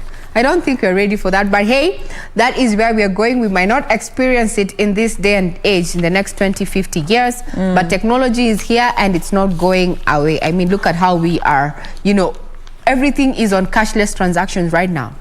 That is a power of technology, Internet of Things and such. But also a report indicated that over the last financial year, and this was this was a Communication Authority report that was released beginning of this week, that indicated that for the last quarter, of this year, that is 2021, it indicates that there's been an increase in cybersecurity threats, with impersonation and online fraud taking the lead. People are posing as Jane, people are posing as Regina, as Dennis, as so-and-so, and they defraud people. And also this swim swap thing, you know? So there's more risk of exposure as we continue investing in, you know, technological development. So people need to be wary. You need to be wary. All you need to know is that data is king. The way you go checking out videos online, answering questions online, this is all just about, they take your information. And a majority of these particular apps are not so good. So you're also exposing yourself. So be a little bit diligent, exercise some diligence when you are online, or rather when you are surfing. All right. Now, speaking of the Communication Authority, I am focused on the future. These are the words of the new incoming Director General of the Communication Authority, that is Ezra Chiloba. And in as much as his return has been as termed as dramatic, just as his exit from the IEBC was, he says that the past is the past. It was just like a bad dream, fast forgotten. Now, as the new Director General of the Communications Authority of Kenya, he is keen to rise again. In his own words, he said, where I am right now, I am focused on the future. The past had its part and it's gone. He went on to say that for the 3 years I was away, I had great time to reflect, learn and prepare for the next challenge, and I can now state that my sword is sharp, my heart is satisfied, and my faith sure about the challenges ahead. He went on to say that some of his areas of immediate focus will be to transform the Communication Authority into a regulatory agency that puts Kenya at the front of technological change, and he is planning to build an institution that is responsive to the challenges and opportunities of the 21st century, given the ever-changing ICT space. So he's here. He's committed to the job. Of course, people have so much to say. And speaking of people having so much to say, there's even a caricature of him here that is quite interesting. Just, you know, the way we say the internet never forgets and the past will always have a shadow. We'll be able to get this image better for you, but looking at this caricature right here, you can't quite see it well, but this is a caricature that is meant to resemble the new Director General of the Communications Authority of Kenya. This here is a building with a logo of the Communications Authority of Kenya. We'll be getting you this image in a bit. And behind him is the IEBC, which is seemingly on fire. And this being a representation of Chiloba, he seems to be hiding his hands behind his back, and there's a flame that is slowly but surely burning behind him. Let's just quickly get this image for you, so that you can see the many thoughts that people have had about the return of Ezra Chiloba right there. So you can see akona kamoto ameficha nyuma ya mgongo, IEBC on fire here as he runs towards the Communications Authority of Kenya building right there. But then again, let us not be quick to judge. Let us wait and see, you know, how his time in office as the Director General of the Communications Authority will be in the next 4 years. Great. As I say, the past will always leave a shadow. What can I say? But I also said yesterday, a good pot choice. Inapika mara mbili ama zaidi. If it's a durable pot, my friend, utapika na leo, kesho kutwa, mtondogo. I'm done. That's where my Swahili week done. Yeah. So yeah, about pots and such, it's neither here nor there. Now let's cross over to the Star and talk about, let's see, we might want to move away from, you know, the politics and such, though we are in the politicking season. I want you to take you to the corridors of justice. There are quite some stories there. So we're talking about how witnesses came and gave a witness account that helped solve a few murders that had made, you know, headlines. We have the Bishop Luigi's murder, as well as, you know, lawyer Willie Kimani, as well as Solomon Karanja, that principal there. So now a cop has denied being at the scene of lawyer Kimani's murder, says he was in Juja. This is AP Officer Leonard Mwangi on June 23rd, 2016, says he was at his Murera farm. So he's among one of the police officers charged with the murder of human rights lawyer Willie Kimani on Wednesday, and he's denied charges.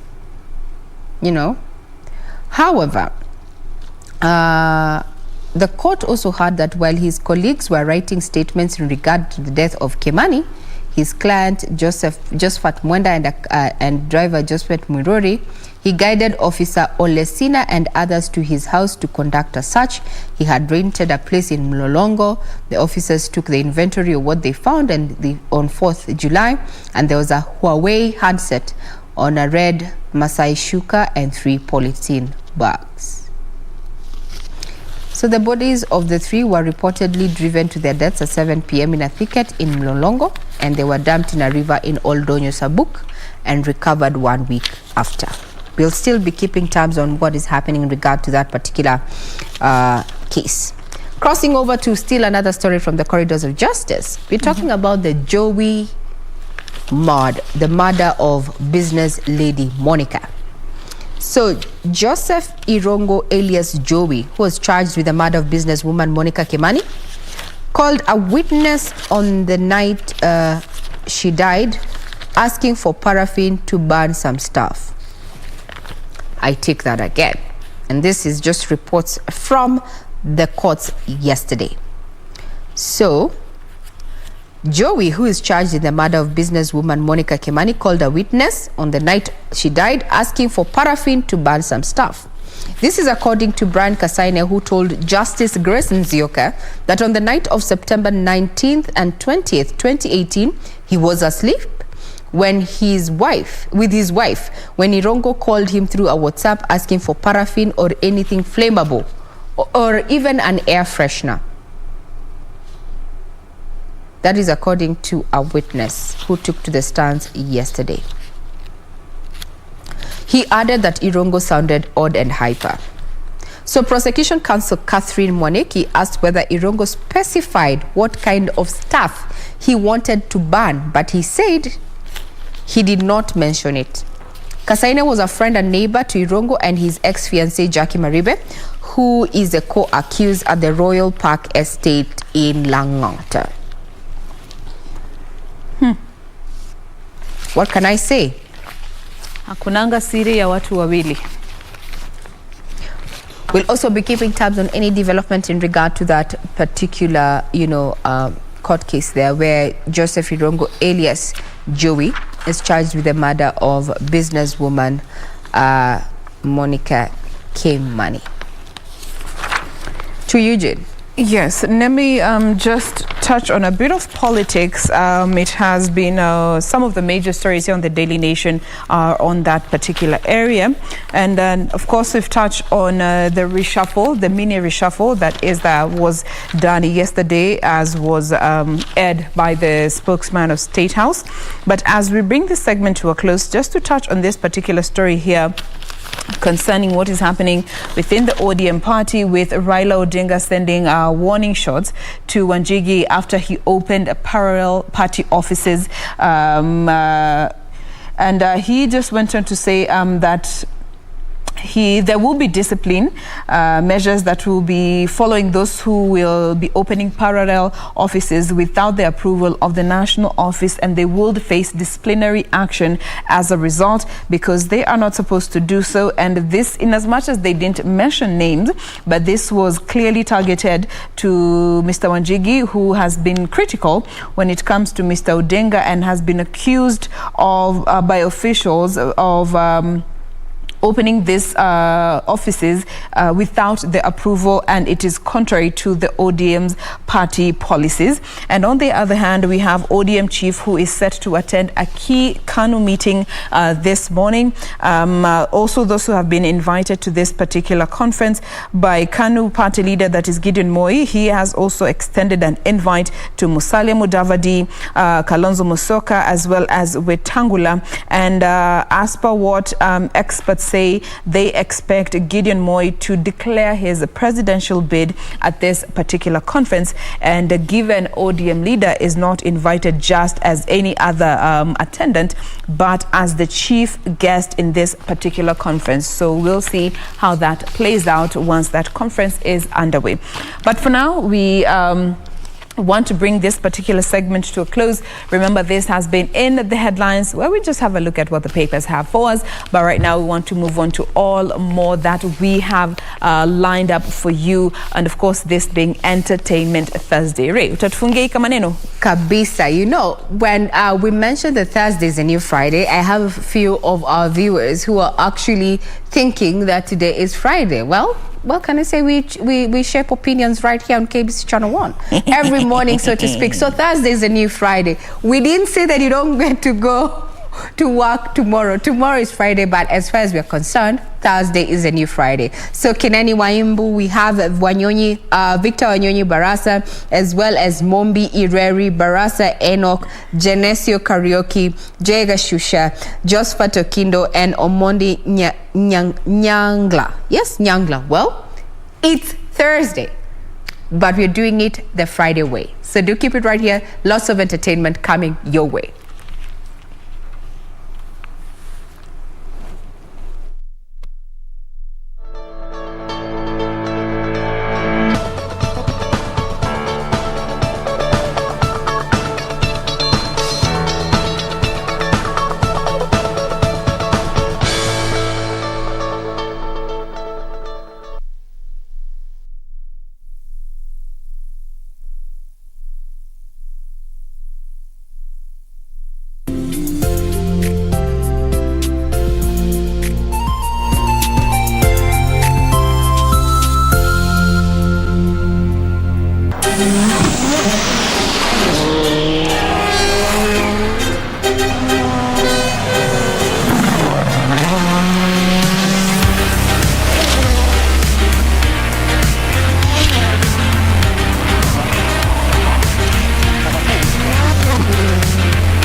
People, seeing wild dogs is a dream of a lifetime. The only way I can differentiate between these two individuals born on the same day, same sex, is using this small white unique spot. Last night they only got a small prey, so they're hungry. That being killed all these packs within a span of 2 months. She's been down for about 25 minutes now. We only have about 10 more minutes to go. They could lose up to 20 animals in just 10 minutes.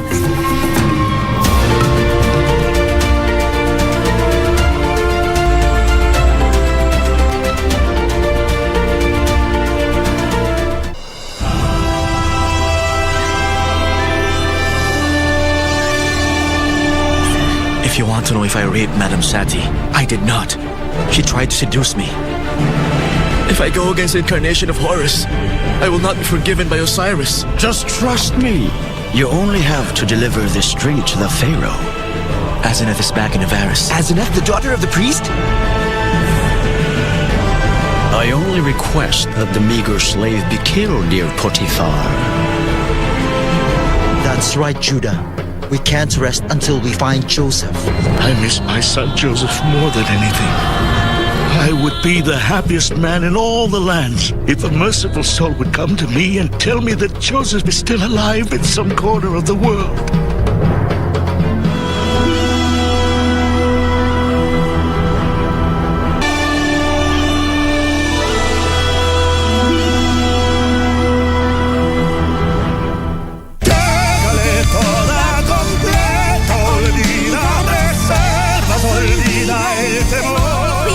To me what you were doing here with her. Come on, speak up now. Deanna, listen to me. I thought I was meeting you here. As for me, I was also surprised when I saw him here, right, Alejandro? And then suddenly I felt that a man took hold of me, and when I turned around, it was San Roman. What? I knew it. I knew that hypocritical and malicious creep was going to put doubts in your head about me. That why you called? What, are you afraid I'm going to sell the letter to your enemy? Relax. Besides, the offer I gave you still stands as long as you can... As long as I give you what?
Kamoyo kangu kachoyo, ila kwako nimetulia. Nairobi mpaka Bagamoyo, anataka kunichumbia. Sasa nalishwa na vishwa naogeshwa, tena nalindwa napendwa, yule si wa kuficha. Picha kule kule, patapata tabu sana. Macho mbele mbele, ananipenda sana. Hakuna pingamizi kwetu, hakuna marama huku kwetu. Hatuna maneno huku kwetu, tunapendana kikwetu. Akaka moyo kangu nijipe, nijipe. Ukinipenda sana nijipe, nijipe. Akaka moyo kangu nijipe, nijipe. Ukinipenda sana nijipe, nijipe. Mimi mwenzako nawezaka kupenda sikatai kweli. Ndo shazama usinipige kipapai. Mimi hapo kwako shabwaga moyo usiulaghai kweli. Ndo shakwama unachotaka sikatai. Najua bado mimi hayo yamekuwa. Acha siamini, si hakuna pingamizi kwetu. Hakuna madrama huku kwetu, hatuna maneno huku kwetu. Tunapendana kivyetu. Akaka moyo kangu nijipe, nijipe. Ukinipenda sana nijipe, nijipe. Akaka moyo kangu nijipe, nijipe. Ukinipenda sana nijipe, nijipe.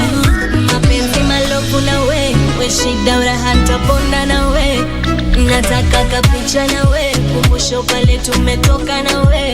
Semini leo ni mimi na we, mama. Ni mimi na wewe, hizi pesa mtafute na we, mama. Nitafute na wewe, let me call you my India. This love is real, not ibandia.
ndani kwa roho yangu unajua aje baby it's cold outside Fancy won't you come inside You don't have to hide your love unajua sema aje baby I'm your guy Fancy put your pride aside I'm gonna put You don't have to hide your love unajua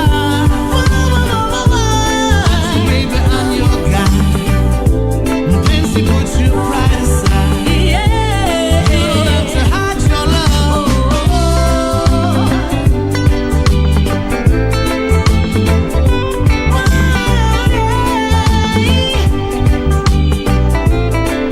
You're my guy,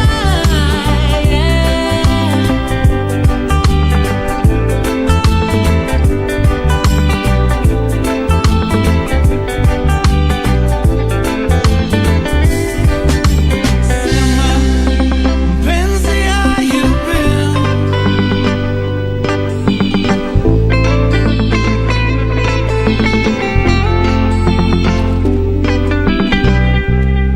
Thank you so Hatujazoea Unashtua sisi system kidogo. Sishazoea ukiraruka unaingia tu mazoezi kutoka mazoezi 1 2 3 kwa mneti alafu unaingia sasa hustling. Changanya maadui kidogo. Yeah, leo hata wameshtuka. Karibu sana. Poa sana How nashukuru. can our viewers find you on the socials? Mimi naitwa Labala Makao kila mahali @Labala Makao. Facebook, Twitter, Instagram, Tanwai. Awesome. So he is part of the panel today, and we also have a counseling psychologist with us, Frederick Osoro. Good morning. Good morning to you. Karibu sana. Asante sana. Thank you for making time to be with us today. Yeah. Are you on the socials? Yeah, I'm also in the socials. What unaweza kupata vipi? On Facebook, I'm Moenga Frederick. Also, I normally work with KIPCO. So if you find KIPCO, Kenya Institute of Business and Counseling Studies, you found Osoro Frederick. Man himself. Yes. All right. So remember, questions, comments, clarifications, we welcome all that in line with this conversation. Let me start with you, Labala. You know, tumekujua kama msanii kwa industry, hip hop, genuine raw music. Tell us a bit about your journey getting into the music space to where you are today. Ulianza kivipi? Mimi nashukuru sana, nilianzia Mombasa hiyo time, yani mimi nimezaliwa nimegrow Mombasa, nimesoma Mombasa. Kila kitu Mombasa, wazazi wangu wamejenga Mombasa, vitu kama hizo. Tumezaliwa mimi, brother yangu na sister yangu sote. So tulipomaliza shule, babangu ndo alikuja na cassette fulani akanipatia. Hiyo cassette ilikuwa konia Wu-Tang. Nakumbuka Wu-Tang Clan hawa marapa wa majuu. So alivyoniletea mimi nilikuwa na hizo siku hakuna kama sasa hivi na flash nini na nini. Tulikuwa tunasikiza kwa hizo boombox ama uko na discman. Discman ni kama yani Discman ilikuwa the bougie Discman, si Discman, Walkman ile cassette. Unaweka cassette sasa ndani. So nikisikiza mi kitu ili ni sound ya tofauti sana, ni muziki ilikuwa tofauti sana, ni hip hop ilikuwa gritty sana, ilikuwa hard. Alafu vitu wanaongea vitu za mtaani ambaye pia kwetu zinafanyika, polisi sijui nini, unajua vile hizo injustices zote zilikuwa hiyo time. Nani unanielewa? So mara nikaja nikacheki KBC, nikaona nani hao mazee Kalamashaka, nikashindwa sasa. Kumbe hiki kitu inaweza fanyika na Kiswahili. Maajabu. For real inaweza fanyika na Kiswahili sasa. Haya, twende sasa basi. Mimi nikaanza pia kuandika tu hapo. So far nilianza kuandika, tukatengeneza magroup kibao uko fulani, hiyo yetu ya Mombasa, tukatengeneza Wachokozi, mimi na Shaulin na Alaike, tukatengeneza Wakamba wawili, mimi na Agano, tukatengeneza tena uko fulani Maumau, group kubwa sana yani ya change muziki sana, ni ya hip hop yani. Tuseme Africa yani ilikuwa tu poa sana yani. Mpaka sasa hii ikakuwa Labala, mpaka leo ni Labala. Yeah. Bala sio. Now ukiangalia, you know, when you were getting into the music, uliingia because the passion was there and uliona ni kitu ambao unaweza fanya na kwa lugha ambayo it's home. Now getting into the industry, before you even get to form the groups that you did, interact with the people that you did, Ni nini ambayo kuhusu industry ambayo you were not expecting but ilikuhit kama reality ingine heavy? Okay, mimi kitu ambacho nishtua ni tulika sana yani ile kustruggle ile ndio muziki toboe, unaona, yani ndio watu wasikike, yani unajua uanze kuchezwa kwa TV ambaye kitambo kitu kwanza ni kitambo ilikoko kuchezwa kwa TV ilikoko si mchezo, yani unajua, yani ile yani lazima ukisha shoot lazima ukija na tape uje uachie wakae nao for almost 6 months ndio uje uanze kuchezwa. Lakini kitu ambacho nishtua sana ni ile ni after your struggle yote, yani umestruggle for a while, all of a sudden wewe huyu hapa umehit, pesa zimeingia, ulikoko unashinda njaa, sasa unatembea na ka 40k mfukoni, umetoka show, umetoka sijui wapi, umeitwa sijui appearance gani, unaona. Hiyo ndio ilinihit kuwa ni kumbe hiki kitu inaweza fanyika na ukakuwa na do na kitu ika happen. Now when all this was happening, unaona tumefika hii place sasa tunaanza kutengeneza do, ndio hiyo kamefunguka, I can do this, I can do that. Ulikuwa na hiyo self control or composure enye you feel uko nayo sahi kama msanii ukiangalia venye umegrow over the years, ama ilikuja as also something very exciting? Hiyo ndio hiyo time ambayo yani pesa si imeingia. Uko streets za Dandora na 32, hizo ndo street tulikuwa tunakaa. Uko hizo streets, yani sasa unaona hii pesa ni mingi, hata ujui ushakula umeshiba, nini next? Ujipige matei, unaanza matei unakuta agano students zetu West bana, huko ndo kina Abbas wako, unaona kina Dubies wako hiyo area nini tuka record hiyo area. Mkifika huko mnapata steam za huko ni tofauti na hizo steam zenu, unanipata, pesa iko. Sasa unaweza fika hiyo bei hiyo steam hiyo side, unaona, ukishtukizia ushakuwa alcoholic hata bila hiyo kujua, yani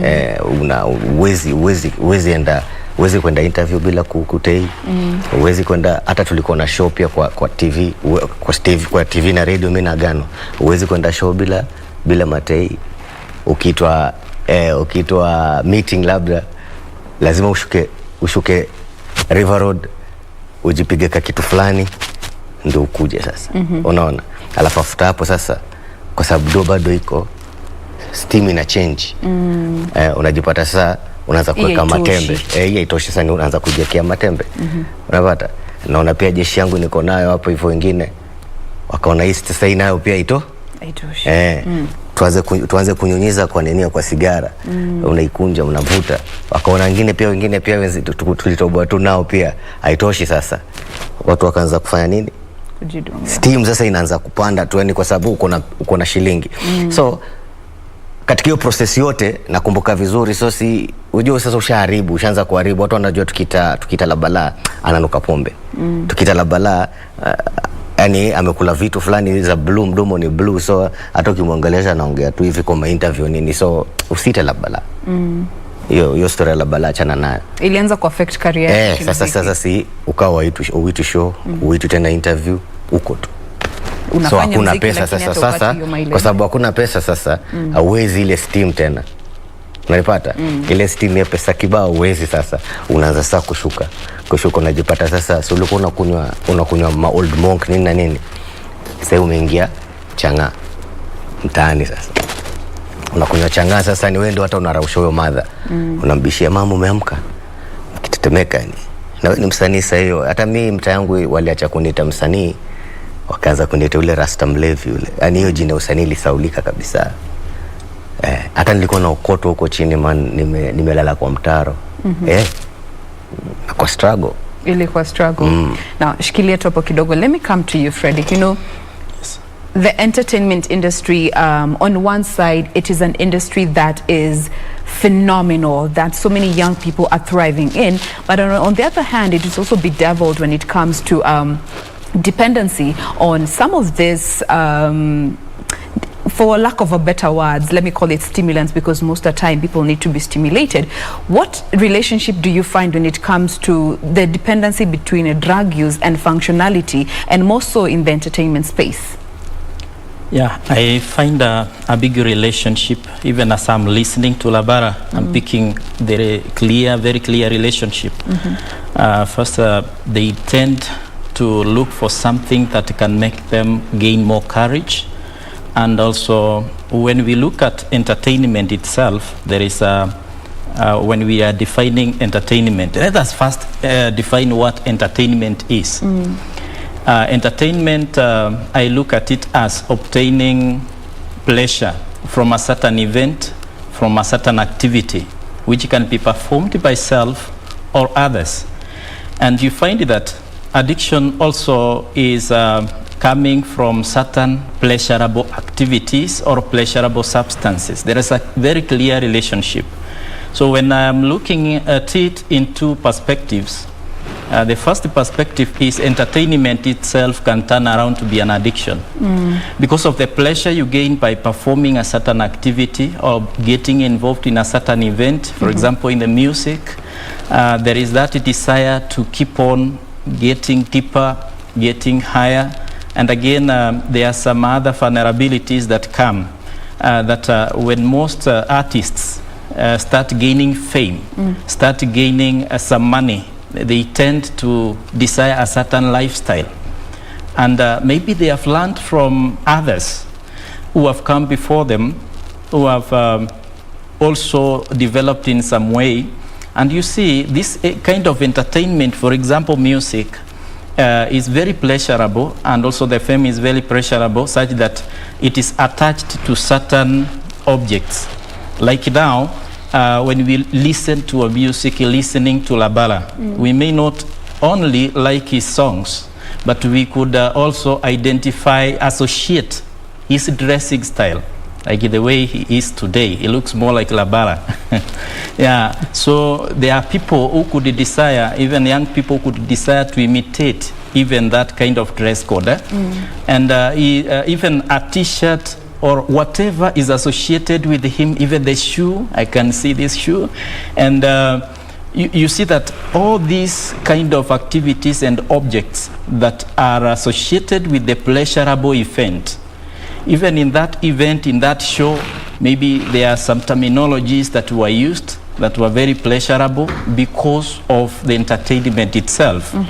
So you find that another perspective is that addiction is coming in as associated with the performance of the pleasurable event or the obtainment of that pleasure. You find that maybe in that show, some alcohol was distributed, people were high, people were using stimulants, and maybe some stories were shared.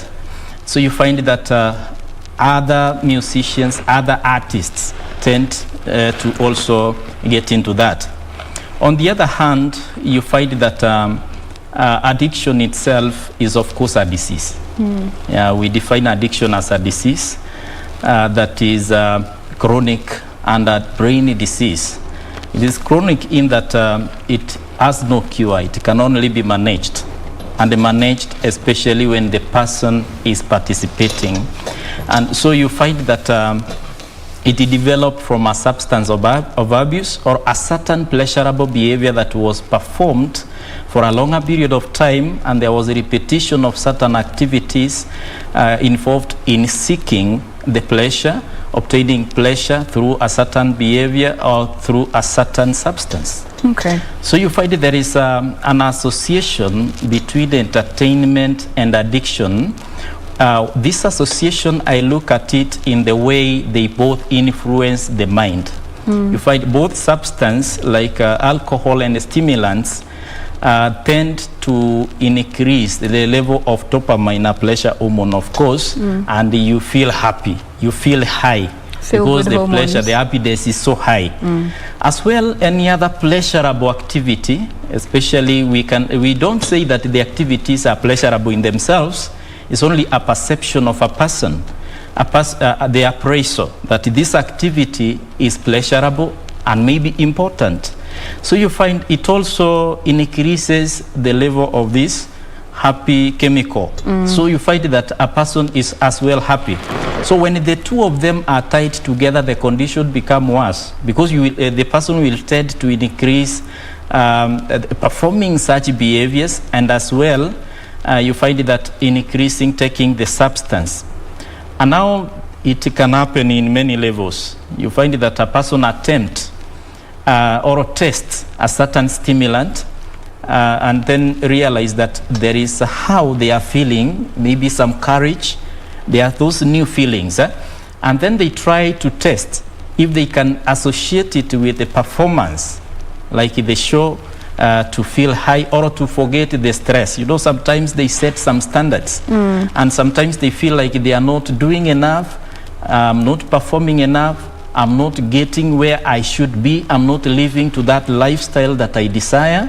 So there is that stress also that motivates them to continue seeking the substance, especially alcohol, because it is readily available.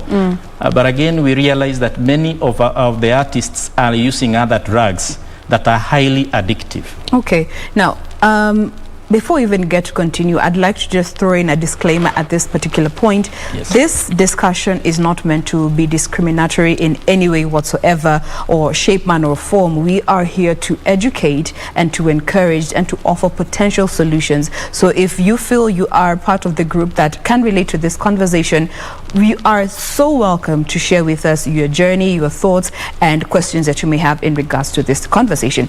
Now, let me come back to you, Labala. You know, from what Doc here is saying, you know, kuna hiyo relation and those triggers that come along the journey. But looking back at your journey, you know, looking at that space ambao ulikuwa, was fame ever pressure for you to sort of engage in any of this drug use? Iliwahi kuwa pressure at any point? The fact that unajulikana, superstar, you need to keep up appearances? Okay. Mi, yangu ilinifanyikia tofauti. Yangu ilikuwa koraa. Unanielewa, yangu ilikuwa konira, yani yangu ilikuwa konira, alafu na pia pressure, yani wale machizi, wale wanajeshi mko nao, kuna level fulani wako, yani ile vibe wanasikia, pia wewe unafeel yani wataka uingie tu hapo usikie, unanielewa? Kwa sababu wengine nimewaona, mi personally nimeona watu wengine ilikuwa ni pressure, yani mtu anajaribu kuwa hiyo jina ambaye amejipatia, unajua? Ambaye amepatiwa na wasee. Ambaye amepatiwa na wasee. Yani wewe ni superstar, sijui nini, so lazima keep appearances. Lazima sasa ameanza kuwa na stress kibao sana. Kama tuseme for example, lazima aende akaishi maskani fulani ambaye ni affluential kidogo, aonekane ametengeneza shilingi, si ndio? So lazima pia atafute miguu nne, gari. Akishatafuta gari, sasa akishaingia hiyo sasa mambo ya drugs nini na matei, so unajua pesa sasa haiko kumaintain hiyo lifestyle inakuwa ngumu kidogo, unaona?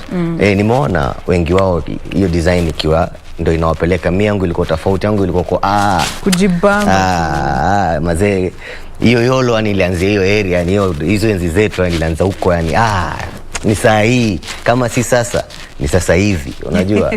Hakuna tena ati sasa hawajua si atukufundishwa ati, kwa sababu nyinyi ndio mmeanza kizazi kipya, muziki mpya tofauti ambaye haijaonekana, si ndio?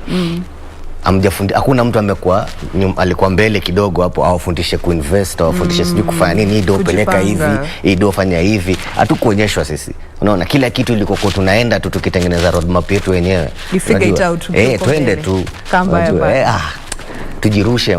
Ati kuna wapi sijui Kisumu, sasa uko hapo tao ndani ya gari, hata hujabeba hata bag, utaenda kununua nguo mbele, unajua? Kwa sababu nasikia kuna bash huko, sijui nani sijui amerusha bash. Ilikuwa tu yani hivyo, yani kwangu personally. Kwa wengine nimeona ilikuwa ni pressure ya keep up hiyo stardom, unajua? Kwa sababu mimi miaka yangu yote nimeishi tu ile design, mimi ni mtu wa kawaida tu. Kama unanijua na kama unapenda muziki yangu, mbona mzuka tu yani.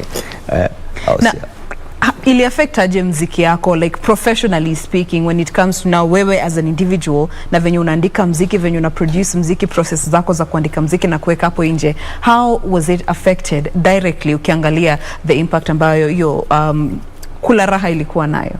Okay, ambayo si poa kusema, but mimi kivyangu, mimi naongea kuhusu mimi, your personal journey. Mimi naongea kuhusu mimi. So mimi kivyangu, yani wakati hiyo time nikiwa naandika, hiyo ndo time nilikuwa naandika vitu, yani ndo niliandika Mungu yuko juu, unaelewa?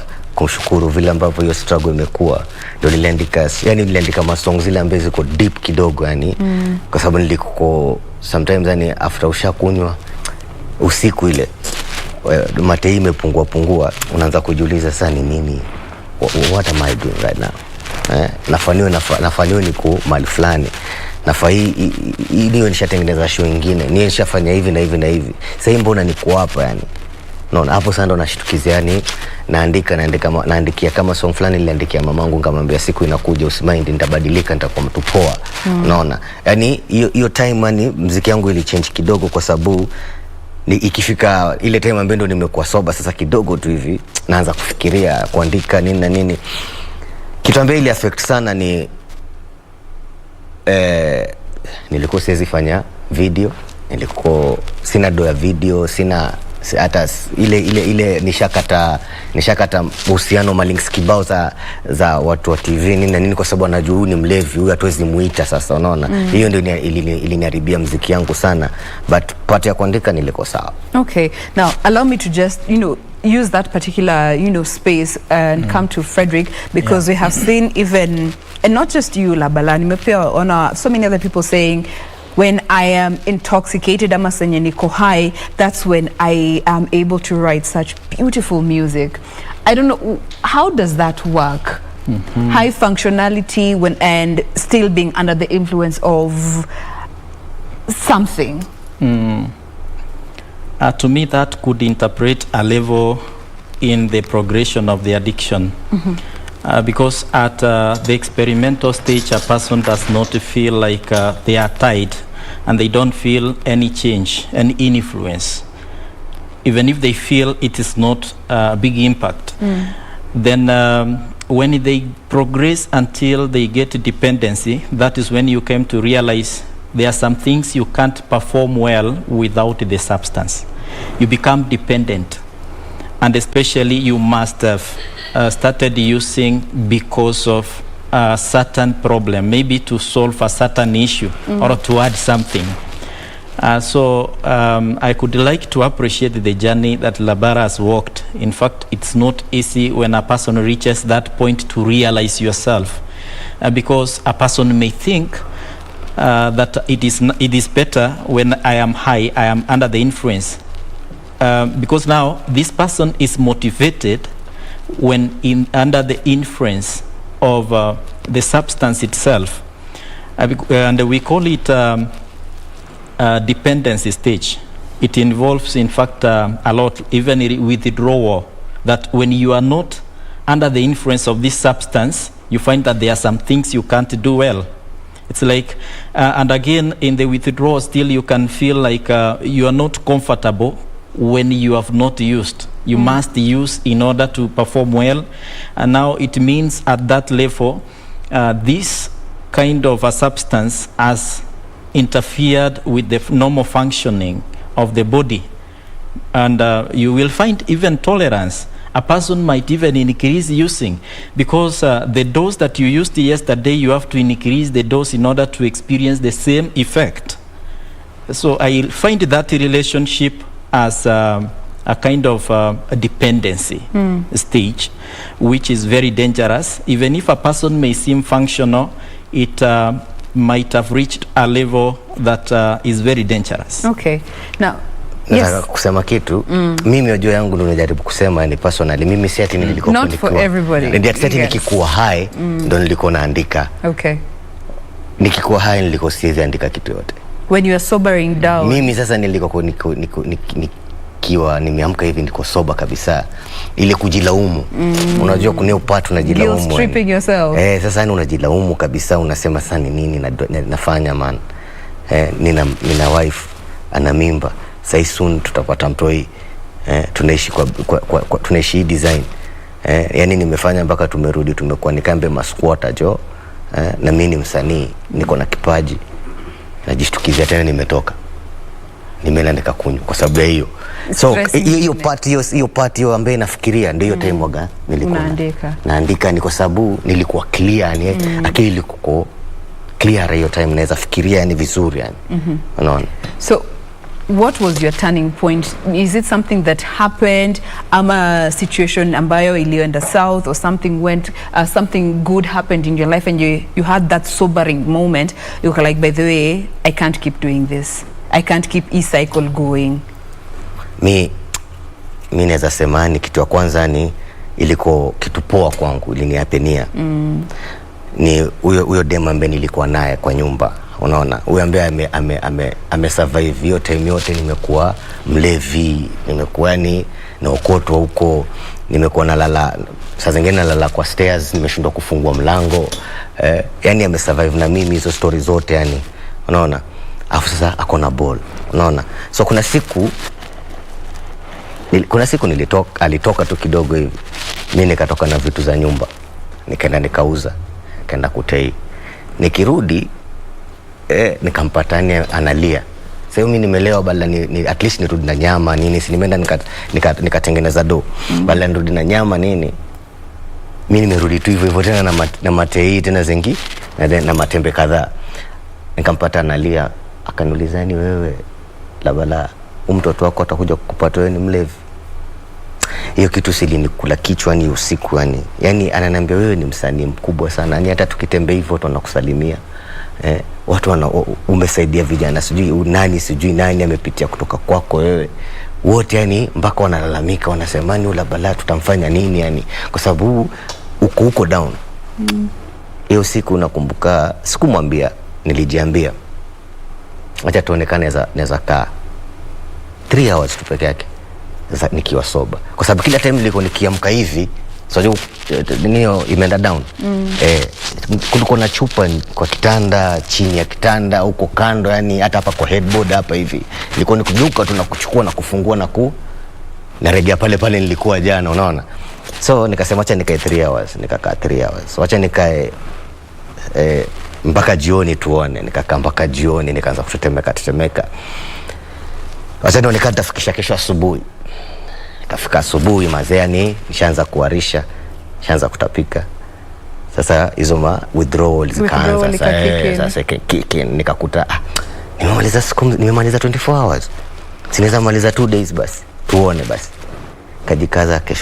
Kajikaza tena wiki, mwezi, mwaka, 9 years. Sai. Bila kuguza hata. 9 years sai. Yani kama siwe wife wangu Sara na watoto wangu sai, Imran na Kira au mademu wangu, yani hao ndio mademu wangu ambao niko nao kwa nyumba. Kama si hao, yani kuangalia ni ile kila siku natoka kwenda kutafuta, kila siku unajua wao watu wanafaa kuishi life tofauti, hawafai kukaa hapa kama vile wewe ulikuwa unakaa. Unajua wanafaa kuishi ile life ambayo babangu aliniweka ilikopoa, hawafani wake zaidi. So unaamka unatoka, yani so sasa ni naenda 10 years next year, July 2. Good stuff. Yeah. Now, let me come back to you, Frederick. When it comes to finding something to anchor you on sobriety, because for many people, unaweza pata seme stafanya hivi tena, you have that mental resolve, but you don't have maybe something physical enye ambayo inakukumbusha to be on that road journey to sobriety that you have chosen to do that. How would you advise the guys that are struggling to go about finding an anchor that will help them in their sobriety journey, and especially our entertainers in the music industry, film industry as a whole, those that are in the public platform per se? Wow, thank you, Jane. I see that is a very, very important area to look into. There are many, of course, I agree. There are many people who do not have a way they can get out of addictions, though they have a desire. But also, I could appreciate that person who has a desire, because that is one of what we call recovery capital. You only need a change of mindset for you to have a complete change. And as we mentioned, it behaves like a disease. Actually, it can't be cured. There is no medication for it. It only requires that commitment. Yes.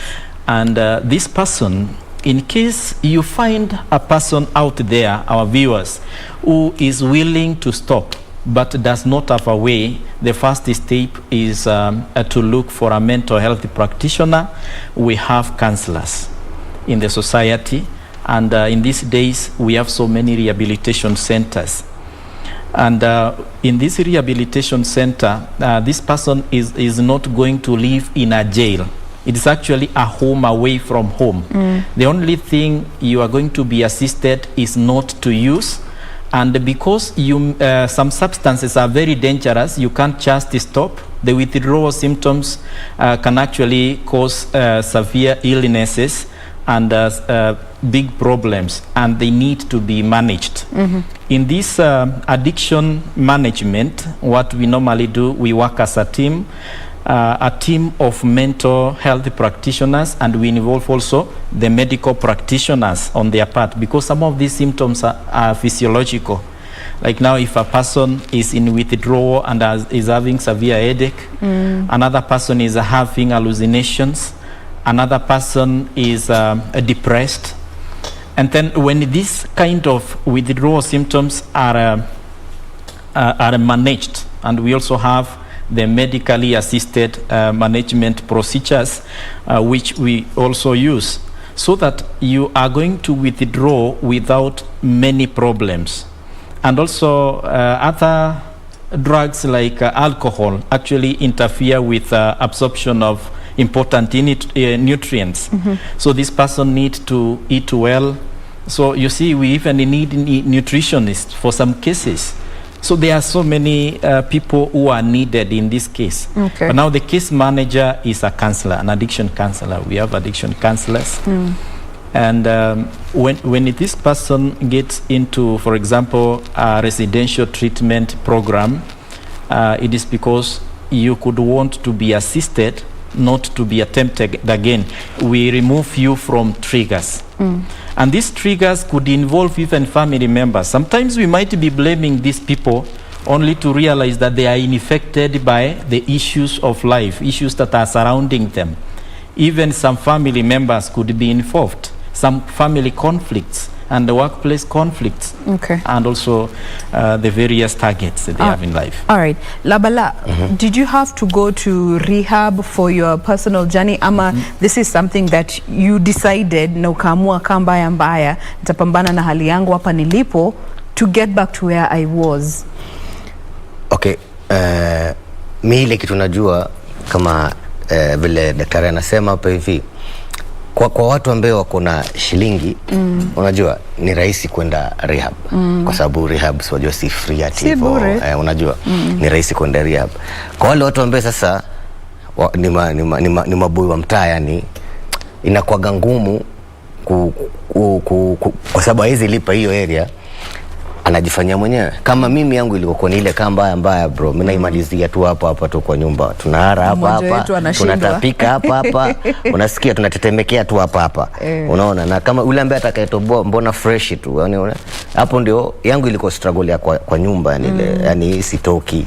Alafu tunajua marafiki sasa wale ambao walikuwa tunakunywa nao sasa wakaanza sikia nimeanza kuacha, wakaanza uzuri walianza kunipatia space kidogo, yani kwa sababu wanajua si mchezo. Unaona, mimi yangu nilifanyia kwa nyumba ambayo yani ni waga najiambia ni kungekuwa kunaweza tokezea ni tuseme hizi za government kasi sijui kazi ziko yani maprogram yani zikuwe za watu ambao wana kashilingi, yani wana shilingi fulani wanaweza fikisha. Unaona, pia wao waweze kuingia rehab, kwa sababu rehab ni place poa, unashughulikiwa, unapigwa vitu za mental zingine mpaka unakuta yenyewe kweli struggle ni real. Wacha niendelee tu kushikilia hivi, niachane na history, unaona, niachane na history ya drugs, ya ulevi, ya nini, yani unaambiwa, unaona. Huku kwingine sisi hujiambia tu wenyewe, unashtukizia. Saa zingine unasikia jamaa anakuambia nimemaliza mwezi, unakaa kidogo unapatana naye after 2 days, wazee nilishindwa, wazee mimi yani mpaka analia, kwa sababu ana hiyo moyo ya kuacha iko, unanipata, moyo iko ya kuacha, but enablers ndio hakuna, atafanyaje? Unaona, so hata nikaona haya, kuna ile design ya kama nilikuwa nasema kama gava inaweza regesha mpaka zile masocial laws za kitambo ambayo watu wanaweza patana alcoholic anonymous, unaelewa? Umeacha mwezi, si umeacha kama wiki, lakini unakuja unapatana na watu kama kina Labala miaka 10. Unajua sasa hiyo tu influence tu kidogo tu umekuta naweza yani Labala naweza kukaa kama 10 years, yani kama Labala, unanipata? Yani inaweza make sense, yani watu hizo alcoholic anonymous ziko pia area, ni kitu kama hiyo. All right. Hapa kuna mtu anauliza, kindly ask Labala how he deals with triggers in the present to just make sure he doesn't relapse. Okay. By the way, mi bado huwa naingia club. Alafu mimi ule mse wa club, yani hiyo kabla sasa COVID. Mimi ule mse wa club, yani unaona zile mamishikiki zile waga zinapita sijui nini na nini, mimi ndio huyo jamaa huyo waga nakula hizo tu, yani nikaa kwa club nini. So triggers, kuna kama trigger fulani waga nakumbuka sana waga ndio inaniweza, yani inaniweza hadi ile kweli ni kuna mwenzangu anaitwa Gano akikuja, yani vile ile story waga ananiambia jana vile kulikuwa zile mabaa megonga zile mitaa mingia, yani zile ma story musiki, yani the fear of missing out. Na miss hizi story zote jo. Na miss yani ile sasa unajua sasa nishakuwa mtu mzima na kaa nyumbani na kafai. Inafika tu nyumbani mapema sababu ya familia, watoto wafanyishe homework nini na nini vitu kama hizo, si ndio? Sasa Gane anakuambia wewe Labalama jo jana mwanzo hata anakupigia simu mwanzo bakiwa huko maskani, yani unasikia ni unamwambia maze kesho natokezea yani asubuhi ikifika unajambia sasa nikienda huko alafu si nitakunywa. Acha survive jo. Maze Gano maze tupatane studio bro. Sawa. Sawa. Hivyo. Self control is something that has really helped you stay on board. Mwanzo willpower. Yeah. Yani atakano yani una practice, yani si ati kuwe tu ni kitu ambacho una expect kuwe, una practice yani ile, kwa sababu nakumbuka ilikuwa ni 6 months, ilikuwa nishamaliza 6 months. Kuna bash tulienda, nilienda na wife wangu. So kwa sababu watu wananijaribu, kuna demo ni rafiki yetu akaniambia ukunywi siku hizi, nikamwambia mimi sasa nishamaliza miezi 6 bana, najaribu jo, yani nitengeneze fresh, nika juice hapa nini na nini inakuja. Kumbe amemix vitu zake, mimi sijajua, akaniletea, nilipiga hivi mazesi, nilitapika ni like the whole hiyo bashi mzima, nilitoka nikitapika nikienda home. Unaona pia kuna hao marafiki wagawa kwa hawaamini umefanya nini, umeacha, wanakutrick, wanajaribu kukutrick, yani uregee pale. So ni vitu mingi sana, yani willpower uweze to withstand your temptation. Si mchezo maze. Si mchezo. Oh yeah, for real. Now Doc, looking at Labala, we can't say it's the same for everyone. Every journey is very individual. You can't have a blanket sort of solution for everyone who's struggling when it comes to that willpower. For those that need to find a healthy way to deal with triggers, how would you advise them to go about this? Yeah, for those who could want to deal with the triggers, first I want to appreciate the journey Labala's walked. This guy has worked it. Kambaya. That journey is not easy, in fact. That willpower ni kitu ilitoka ndani, na it sounds that there was that maturity. Actually, we could have lost him, a very, very important resource in this society, and I imagine he could be continue to mentor now. So when a person want to stop, you may not be able to stop at once. It is a journey. First, you need to agree that it is a journey.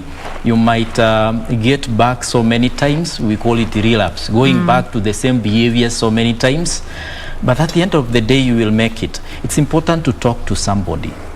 Talk to somebody. That person you will find who is positive, who is at least ahead of you in terms of mindset, that this person is not using, at least the non-users.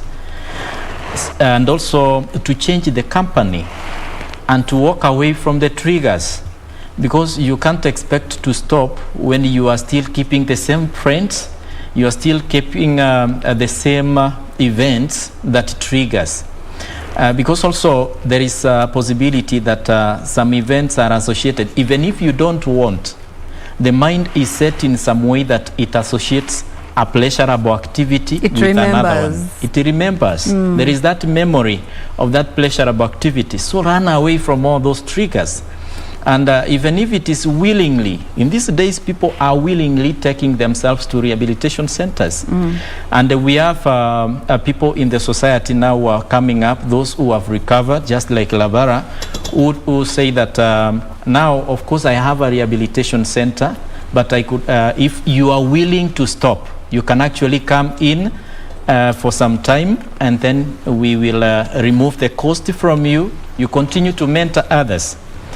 Like we have ever done it in Maranatha Restoration Homes in Thika, Ngoiwa, whereby this person has recovered a bit, but could want to deal with the triggers. We put this person in a mentorship program. Okay. Yeah, you can even decide to do drug and addiction. We have a universal treatment curriculum, an internationally certified course on addictions. Very, very informative. And some other courses, just even a short course or anything else, train on something of your interest, so that the mind can be busy, meaning becoming busier is another thing. Because whatever you appraise, whatever you perceive as important in your life, whatever you perceive as pleasurable, that will be your lifestyle. So you can change your lifestyle into something else. All right. Can I add? Yes. And also tukifunga, unaweza to just take this time to speak your truth to those that are also struggling and would want to sort of find their way back to their former glory or how life used to be or want better. Okay, kuongezea daktari vile amesema ni kuna historia ona kama mimi kama saizi nina watu kama watatu hivi wameacha, unaona? Nimewapatia namba. Nanipata? Nimewambiaje, bro, ukisikia hiyo nakulemea nivutie. Hata ni flash tu. Mimi nitakupigia. Tutie story. Dakika moja mbili tucheke nini na nini. Au sio?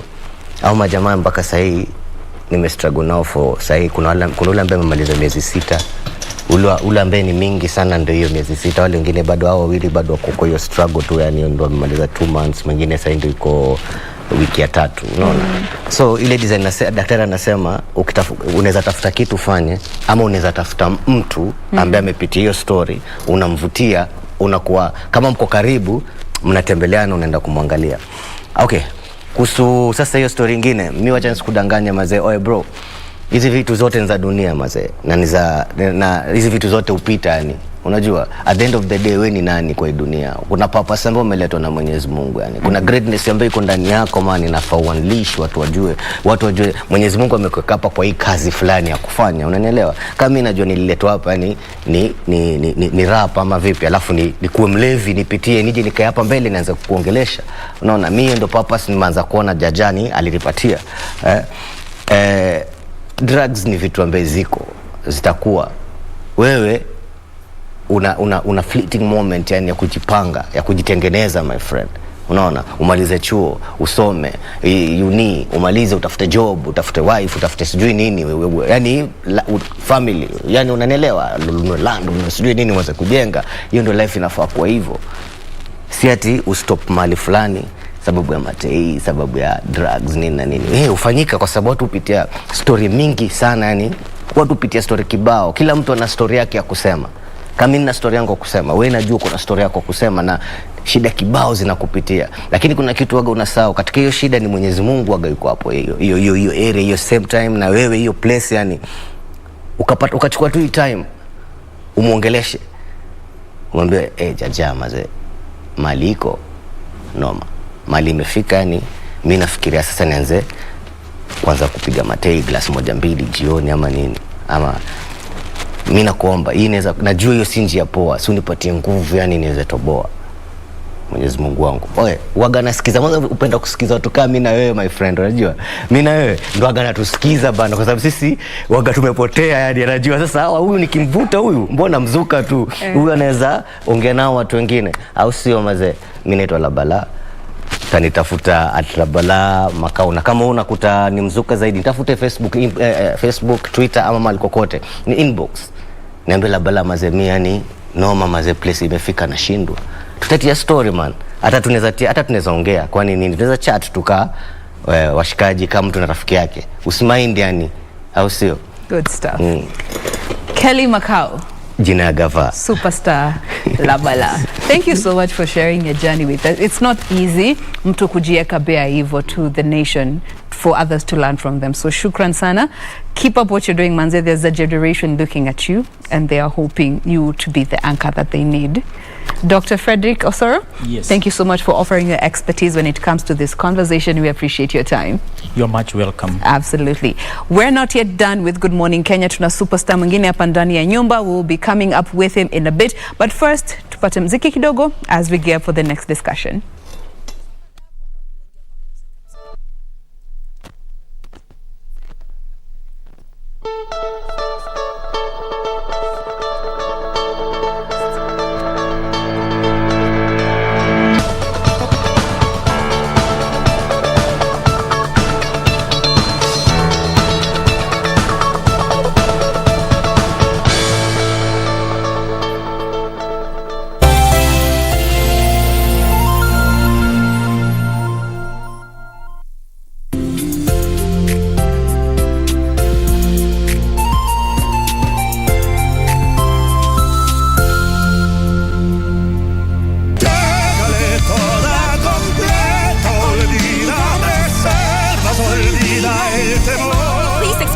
What you were doing here with her. Come on, speak up now.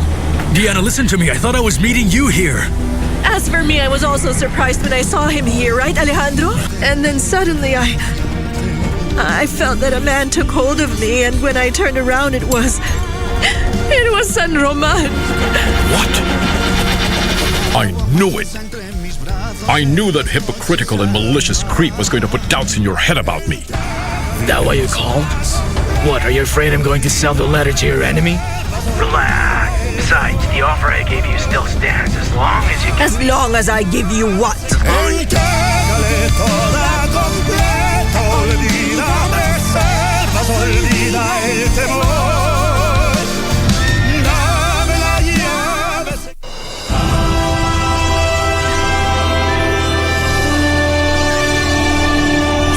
If you want to know if I raped Madam Sati, I did not. She tried to seduce me. If I go against the incarnation of Horus, I will not be forgiven by Osiris. Just trust me.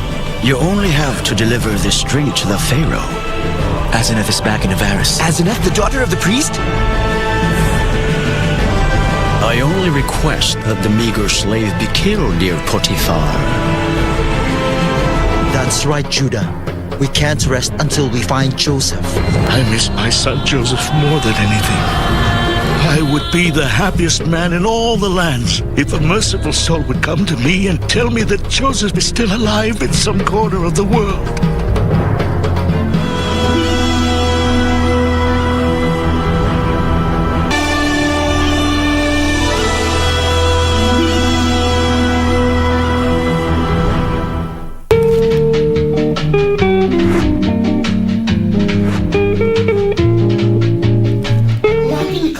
Nikachochezi kapaya sana Mwangi. Kwa nini mwongeza? Mwangi kafitina sana. Si hapo ndio kaliniambia.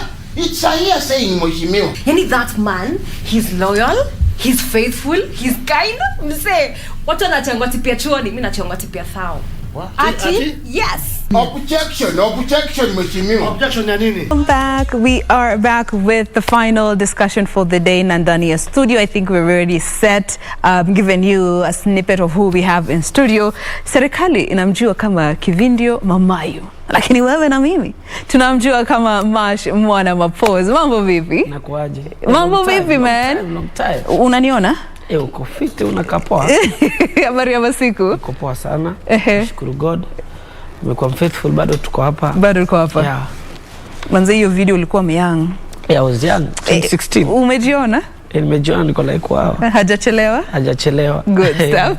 Salimia mafans, tupatie social media handles. Yo, what's up? Is your boy Mash Mwana Mapozi. Siku hizo wanaitaga G-Boy. G-Boy worldwide. G-Boy one way. The only way is Jesus Christ, au sio? So, follow kwenye Instagram at Mash Mwana Mapozi, Facebook Mash Mwana, kila mahali Mash Mwana. Good stuff.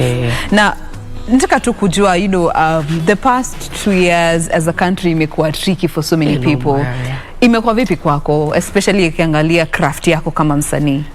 Yangu imekuwa noma because like 3 months ago, I lost my dad. Yeah, pole sana, I heard about that. Ashkuru, but ni life. So kupitia struggle, muziki imekuwa hakuna shows, then the struggle, then kupoteza mtu mwenye is very special in your life kama a dad, imekuwa hard kwangu, but bado imekuwa experience because bado God amekuwa faithful sana, because hizo miaka 2 za wacha nizite za dryness of the industry, God amekuwa faithful, amefungua milango zingine, ametufungua macho design yenye hata muziki kirudi normal tuna understand we have capabilities of doing other things apart from music. Unajua kama ni msanii, hata ukiangalia the big artists out there, either they have investors or they are doing something to support their music. So I think wacha niongele gospel, as gospel tulikuwa na depend on shows and everything, but after kila kitu ilifungwa tuka understand we can do more, like tunaweza invest a lot in business as an artist, use the brand ya artist to make dough through business. Yeah. Na umefind E-Time has brought the gospel artists closer together, ama ndio sasa watu wamekuwa segmented more, kila mtu kivyake, one man army?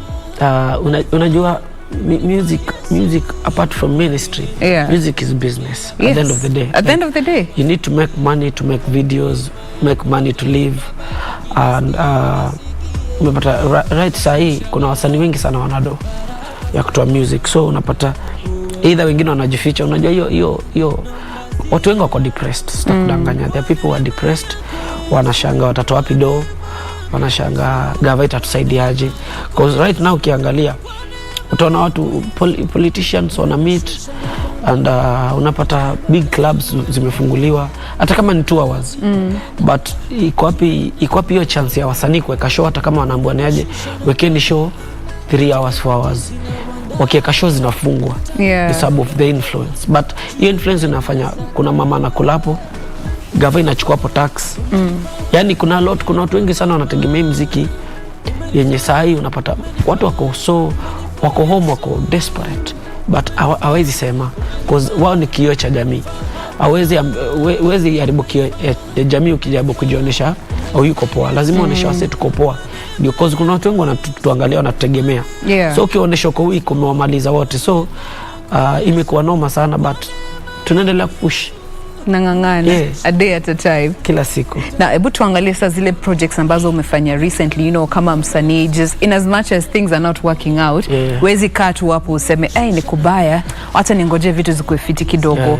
Amidst hii struggle yote, ni ngoma ngapi umeweka?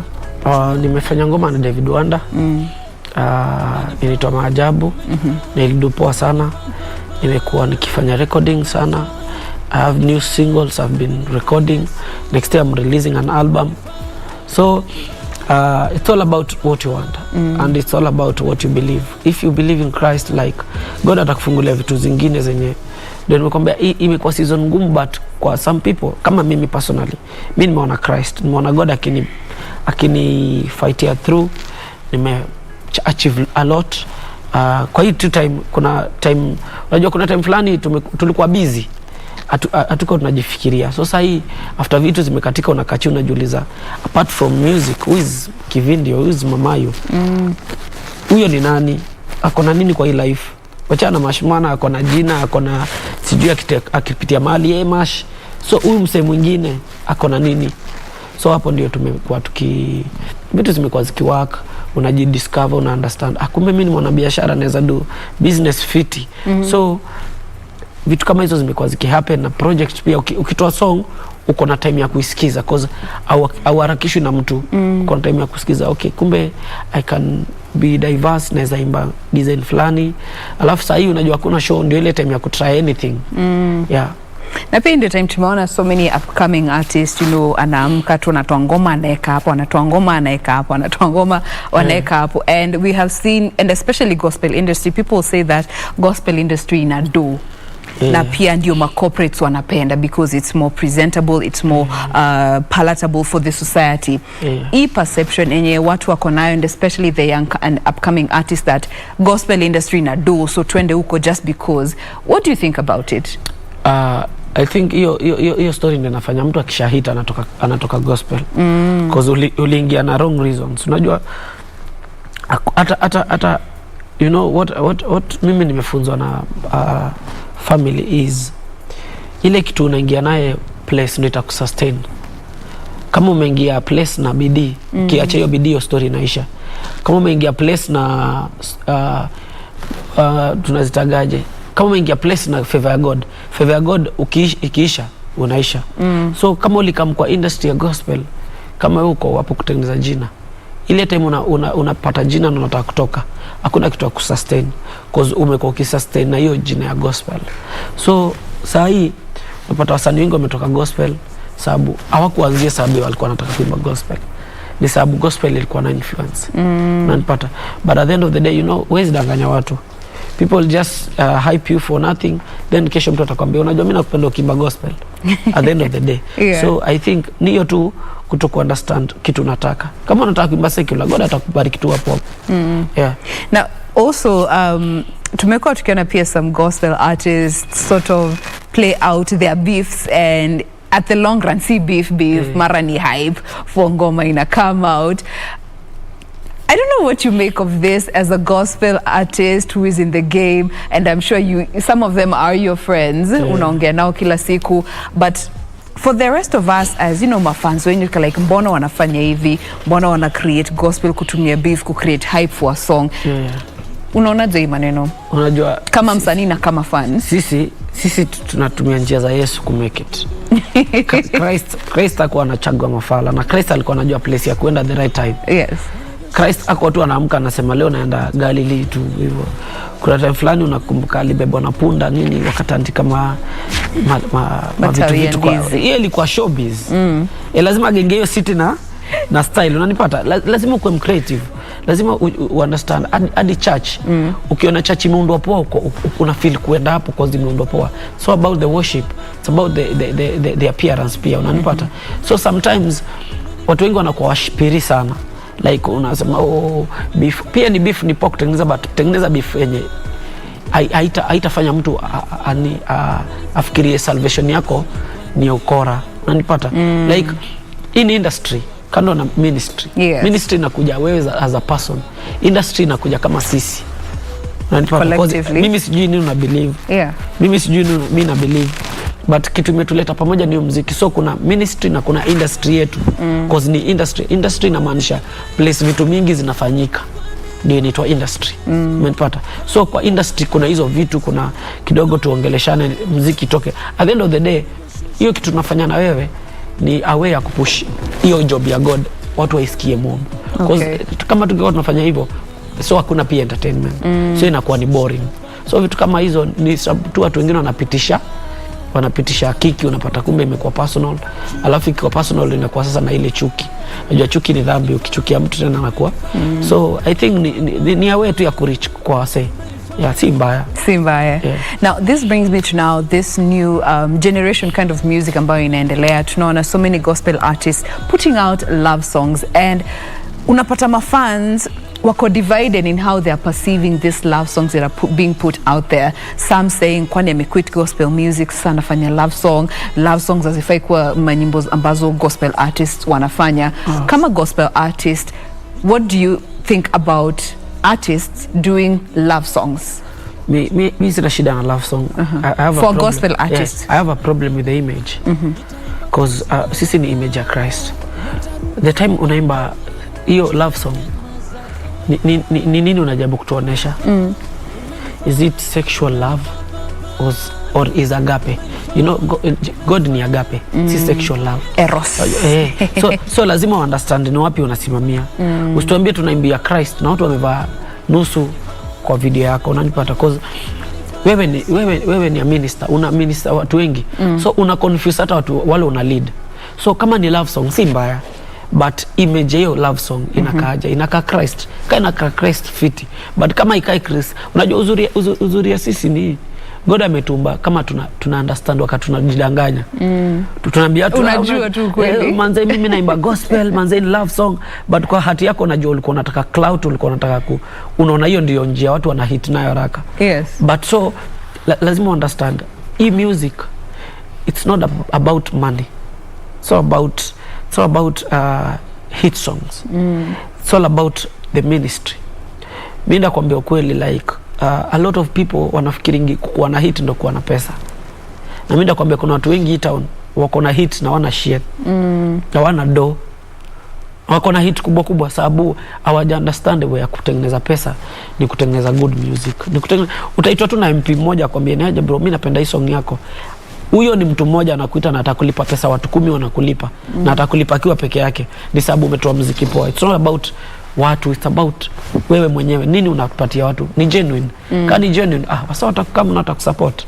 Yeah. So is this also one of the reasons about Nona, also gospel music metamorphing into something, the new generational music ambayo the younger people resonate with, as opposed to sticking to the old way of doing things? Unapata msanii kama mimi nafanya hip hop peke, and we're in a phase where gengeton is thriving, for example. Kama mimi nafanya worship, nafanya worship peke, in as much as I'm not reaching the younger population ambao wana feel this style of music. Hiyo ni kitu naweza advise also other gospel artists to embrace the changing times, to you change as the times come, as long as you are delivering the message. Unajua Kenya tuko watu millions of Kenyans. So I think kila mtu akona place yake ya kufikia. Huwezi ambia mtu wa gengeton aimbe worship. That means mtu wa worship akiacha kuimba worship aimbe gengeton sababu ndio ina hit, kuna crowd anawacha. And get, if God amekuimba ku bring watu into worship, do that. It does not matter how long it will take, but just do it. Menipata? Because they are big artists when you worship. Hata wajui gengeton, but they are big, they are doing good. They are getting a lot of money. Yes. Wewe unatoka kwa gengeton, unaenda kwa gengeton sababu ya hiyo wave. Na ni wave ni kitu inapita, but worship ni kitu itawaisha. Cause like my ministry ni ku give hope. Ni ministry yenye kuangi na a lot of attention. Unanipata? But lazima understand. Lazima ujue nini umeitiwa na God kudu.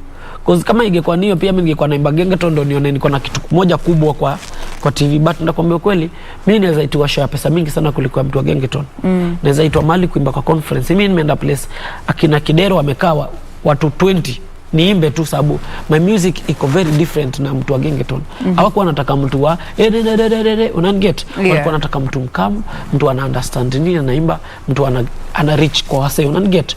Kuna mtu utamuita children's home kuimbia watu Pamela, changamuka, unanipata? Huyo mtu anataka usife moyo. Unaniget? Kuna vitu kama hizo lazima understand. Yes. Si about money. Do ina come, but si about money. Ukifocus na ile kitu God amekuitia ama ile kitu ulianza kufanyia, hapo ndio utaenda right. But ukikuwa unaenda na wave zinaisha.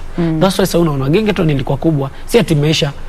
But right now gengeton bado inaenda ni kama ina change. Pia wasanii wa gengeton wanaanza kuona wakichange, wengine wanaanza kuimba hip hop, wengine wanaimba soft music because wana understand ilikuwa wave. Yes. That's why inaitwa wave.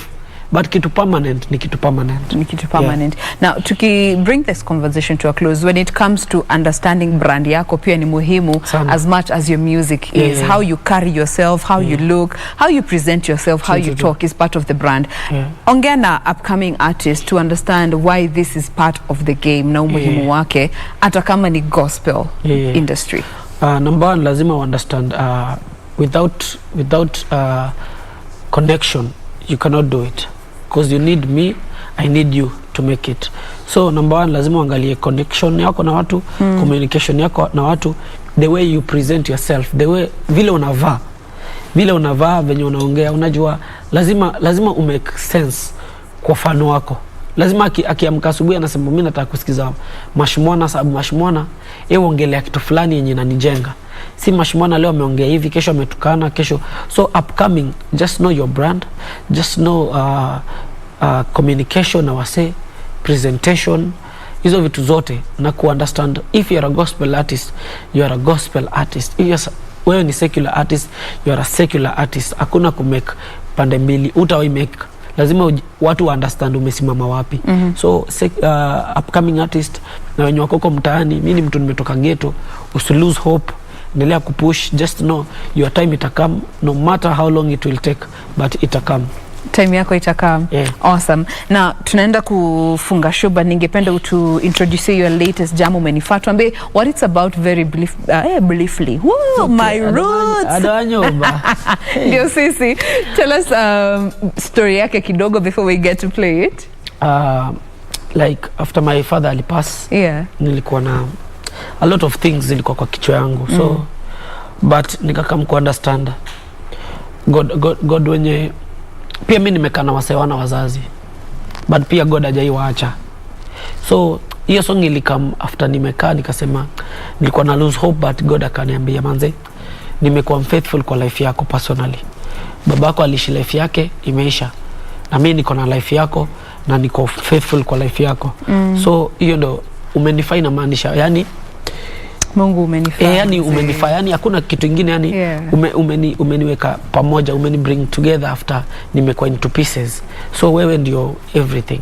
And you're everything. Awesome. How can guys find you again kwa mitandao and all, and anything upcoming wakae waki expect? Yeah, kwa mitandao nipate at @mashmwana, Instagram @mash_mwana, YouTube mashmwana mapose. Subscribe manze, tuendelee kusubscribe, share my music to your friend, to your family, and manze keep on pushing and supporting gospel music. Awesome. Kivinjo Mamayu ndio huyo sasa hapo. Wewe ukimwona muite mambo kivi. But for better known as Mashmwana Mapose. Thank you so much manze for coming through. Just speaking to our younger artists to understand manze, it's not just about what you put out there, it's about who you as a person, because the internet never forgets. True. We want to bring the show to a close, but we will be leaving you with some of his music, and of course we'll play for you his latest jam, Umenifa. This has been Good Morning Kenya. Kama kawaida man, we appreciate you for always making time to be with us from 6:30 a.m. up until 10 a.m. Monday through to Thursday. Tupatane tena next week. My name is Jen Wamboi. I'm out.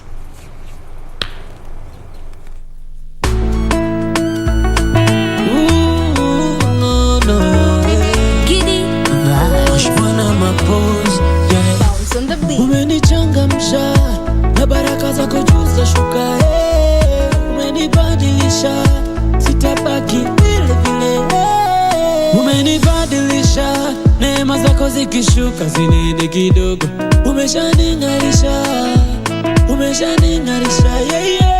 wanavyoshusha na panda, nitaimba Kenya Uganda, naruka hadi na kanda juu ya neema yako wewe, wanavyoshusha na panda, nitaimba Tizi na Rwanda, wataruka wagande juu ya neema zako wewe, umenifaa Baba, umenifaa Yesu, umenifaa Baba, umenifaa Yesu. Kwa neema yako natembea Baba, neno lako liwafikie, kwa neema yako nitaimba Baba, kila sikio lisikie. Baba shusha baraka zako, baraka uwepo wako na saka, naomba zije haraka, kwa neema yako Yesu, kwa neema yako Yesu, kwa neema yako Yesu, kwa neema yako Yesu, wanavyoshusha na panda, nitaimba Kenya Uganda, naruka hadi na kanda juu ya neema yako wewe, wanavyoshusha na panda, nitaimba Tizi na Rwanda, wataruka wagande juu ya neema zako wewe, umenifaa Baba, umenifaa Yesu, umenifaa Baba, umenifaa Yesu, kwa neema yako Yesu, kwa neema yako Yesu, kwa neema yako Yesu, kwa neema yako Yesu, wanavyoshusha na panda, nitaimba Kenya Uganda, naruka hadi na kanda juu ya neema yako wewe, wanavyoshusha na panda, nitaimba Tizi na Rwanda, wataruka wagande juu ya neema zako wewe, umenifaa Baba, umenifaa Yesu, umenifaa Baba, umenifaa Yesu.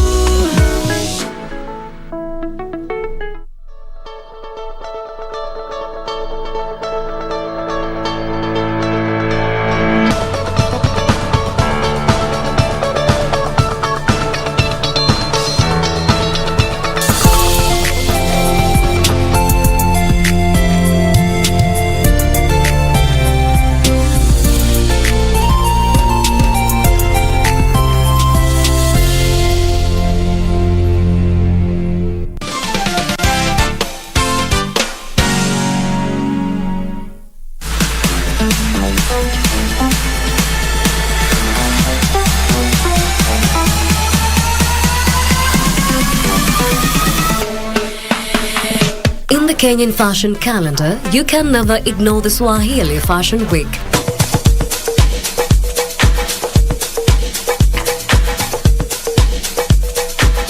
Not because of its name, but because of the rich and eye-catching fashion designs that identify with the Swahili culture.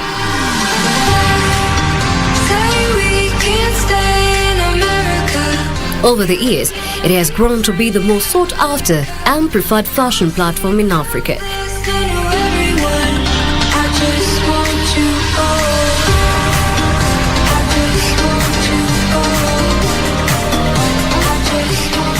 Designers beyond the borders of Swahili-speaking nations have a platform each year to showcase their talent, market their creativity, and network with the international fashion industry. This year, the event was anchored on the theme, Discover What Makes Africa Beautiful.